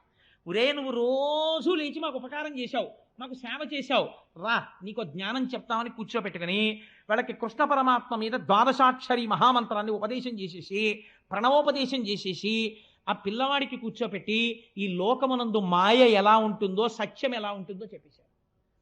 చెప్పేగానే ఇంతకాలం అటువంటి వాళ్ళని సేవించి ఉన్నాడు. సత్పురుష సాంగత్యం, సత్సంగత్తే నిస్సంగత్వం నిస్సంగత్తే, నిర్మోహత్వం నిర్మోహత్తే, నిశ్చలతత్వం నిశ్చలసత్తే జీవన్ముక్తి. అటువంటి సత్పురుషులతో తిరిగి హృదయం అంతా పరిశుద్ధి అయిపోయింది. వెంటనే ఈయనకి మనసులోకి అందేసింది. పైకి అమ్మతో తిరుగుతున్నాడు కానీ ఆ సన్యాసులు వెళ్ళిపోయారు, చాతుర్మాస్యం అయిపోయింది. లోపల ఆ శ్రీమన్నారాయణుణ్ణి తలుచుకుని పొంగిపోతూ రోజు అమ్మతో వెళ్ళేవాడు. ఒకరోజు చీకటి పడిపోయిన తర్వాత ఆ బ్రాహ్మణులు పిలిచి, అమ్మ పెరట్లోకి వెళ్ళి ఆవుల పాలు పితికి పట్టరా అన్నారు తల్లిని. ఆ తల్లి ఆవుల పాలు పితుకుదామని వెళ్ళింది. అక్కడ ఒక పెద్ద త్రాచుపాం పడుకుంది. ఆవిడ చూడకుండా దాని మీద కాలేసింది. ఆ త్రాచుపాం ఆవిడ్ని కరిచేసింది. తల్లి చచ్చిపోయింది. అప్పుడు ఆయన పిల్లవాడు అనుకున్నాడు, అమ్మయ్యా నాకున్న ఒకే ఒక బంధం తెగిపోయింది.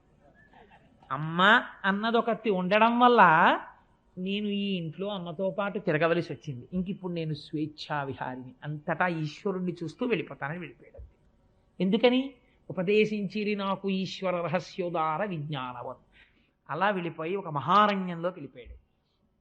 పెద్ద పులులు తిరుగుతున్నాయి, క్రూర సర్పాలు తిరుగుతున్నాయి. ఆయన అనుకుంటున్నాడు, నాకేమిటి భయం? ఈ లోకమంతటా నిండి నిబిడీకృతమై శాసించేటటువంటి కారుణ్యమూర్తి అయిన శ్రీమన్నారాయణుడు ఇక్కడున్నాడని నాకు వాళ్ళు చెప్పారు. ఇక్కడ నా స్వామి ఉండగా నాకేం ఆపద జరుగుతుంది? అని విపరీతమైన దాహం వేసింది. అక్కడ ఒక మడుగు కనపడింది. ఆ నీళ్లు తాగి స్నానం చేసి, ఈ లోపల ఉన్న నా స్వామి ఒక్కసారి నాకు సాకారంగా కనపడితే బావుణ్ణు అని ఒక రావి చెట్టు కింద కూర్చుని ద్వాదశాక్షరి తదేకంగా ధ్యానం చేస్తున్నాడు. ధ్యానం చేస్తుంటే లీలామాత్రంగా ఒక మెరుపులా శ్రీమన్నారాయణుని యొక్క దర్శనమైంది. పొంగిపోయి పైనుంచి కిందకి మెరుపును చూసినట్టు చూశాడంతే. అంతర్ధానం అయిపోయాడు. అంతర్ధానం అయిపోయి అశ్లీలవాణి వినపడింది. ఈ జన్మలో సత్పురుషులతో తిరిగినటువంటి అదృష్టం చేత, వాళ్ళ మాటలు పట్టించుకున్న కారణం చేత నీకు లీలామాత్ర దర్శనం ఇచ్చాను. నువ్వు చూసిన రూపాన్ని బాగా చూడాలలా అని కోరుకుంటూ, నా గురించే చెప్పుకుంటూ, నా గురించే పాడుకుంటూ, నా గురించే మాట్లాడుకుంటూ తిరిగి తిరిగి తిరిగి తిరిగి దేహధర్మం కాబట్టి ఈ శరీరాన్ని వదిలేస్తావు. రోజున వదిలేసిన తర్వాత నిన్ను గుప్తంగా ఉంచుతాను. ఒకనాడు నువ్వు సాక్షాత్తుగా బ్రహ్మదేవుని యొక్క కుమారుడిగా జన్మిస్తావు. ఆనాడు నీకు మహతి అనబడేటటువంటి వీణని బహూకరిస్తాను. దాని మీద నారాయణ స్తోత్రం చేస్తూ స్వేచ్ఛగా లోకముల యందు విహరిస్తావు. నీకు ఈ కానుకనిస్తున్నానన్నాడు శ్రీమన్నారాయణుడు. ఆనాడు శ్రీమన్నారాయణుణ్ణి దర్శనం చేస్తూ తిరిగి తిరిగి దేశమంతటా తిరిగి స్వామి గురించి చెప్పుకుని చెప్పుకుని దేహధర్మం గనక ఒకనాడు ఈ శరీరం వదిలిపెట్టేశాను. వదిలిపెట్టేసి సంతోషంగా బ్రహ్మగారి దగ్గరికి వెళ్ళిపోయాను. మళ్ళీ కల్పాంతం అయిపోయిన తర్వాత చతుర్ముఖ బ్రహ్మగారు సృష్టింపబడ్డాడు నారాయణుడి నాభికమలంలోంచి. మొట్టమొదట ప్రజాపతుల్ని సృష్టించినప్పుడు చతుర్ముఖ బ్రహ్మగారు నన్ను సృష్టించాడు. నాకు మహతి అన్న వీణనిచ్చాడు. ఆ వీణ సర్వకాలముల యందు భగవంతుడికి సంబంధించిన స్తోత్రమే పలుకుతుంది. నేను ఆ నారాయణ నామము చెప్పుకుంటూ లోకములంతటా స్వేచ్ఛగా తిరిగేస్తుంటాను. నేను వైకుంఠానికి వెళ్ళిపోతాను, కైలాసానికి వెళ్ళిపోతాను, సత్యలోకానికి వెళ్ళిపోతాను, ఏ ఊరు పడితే ఆ ఊరు వెళ్ళిపోతాను. ఎక్కడికి వెళ్ళినా లోక సంక్షేమమును ఆవిష్కరిస్తాను, భగవత్ శక్తి గురించి మాట్లాడతాను. అది తప్ప ఇంకొకటి నాకు రాలేదు. వ్యాస, నేను ఇవాళ ఇంతటి వాణ్ణి ఎందువల్ల అవగలిగాను? ఒకనాడు దాసీపుత్రుడనైన నాకు నలుగురు సన్యాసులు ఉపదేశించినటువంటి జ్ఞానము ఇవాళ నన్ను ఈ స్థితికి తెచ్చింది. ఉత్తర జన్మలో, రెండో జన్మలో నారదుడిని అయిపోయాను. నువ్వు భాగవతాన్ని, భగవత్కథని చెప్పగలిగితే విన్నవాడు ఉత్తర జన్మలో ఎందుకు మహాజ్ఞాని కాలేడు, ఎందుకు భక్తుడు కాలేడు? అందుకని భక్తి గురించి చెప్పవయా? ఎందుకు చెప్తావు ధృతరాష్ట్రుడి గురించి? ఎందుకు చెప్తావు దుర్యోధనుడి గురించి? చెప్పకపోయినా వాళ్ళకి తెలుసు అవన్నీ. అందుకని భక్తి గురించి చెప్పు, భక్తికి ఆలవాలమైన భాగవతమును రచించు అంటే ఆనాడు మహానుభావుడు వ్యాస భగవానుడి మాటలు విని పొంగిపోయి, శహబాష్ నారదా, ఎంత గొప్ప మాట చెప్పావయ్యా! ఇప్పుడు నేను భగవంతుడి గురించి, భగవంతుడి విశేషముల గురించి, ఈ బ్రహ్మాండముల ఉత్పత్తి గురించి, ఆయన్ని నమ్ముకున్న భాగవతుల గురించి, ఈశ్వరుడు వాళ్ళ వెంట ఎలా పరిగెత్తినటువంటి వృత్తాంతముల గురించి నేను రచన చేస్తాను. ఇది ఎవరు చదువుతారో, ఎవరు వింటారో వాళ్ళు నారదుడు తరించిపోయినట్టు తరించిపోతారు. అటువంటి భాగవతాన్ని రచన చేయడం ప్రారంభిస్తున్నానని ఆచమనం చేసి కూర్చుని తన ఆశ్రమంలో భాగవత రచన ప్రారంభము చేశాడు వ్యాస భగవానుడు. ఇక్కడ మన పోతన గారు ప్రారంభించారు ఆంధ్రీకరణ.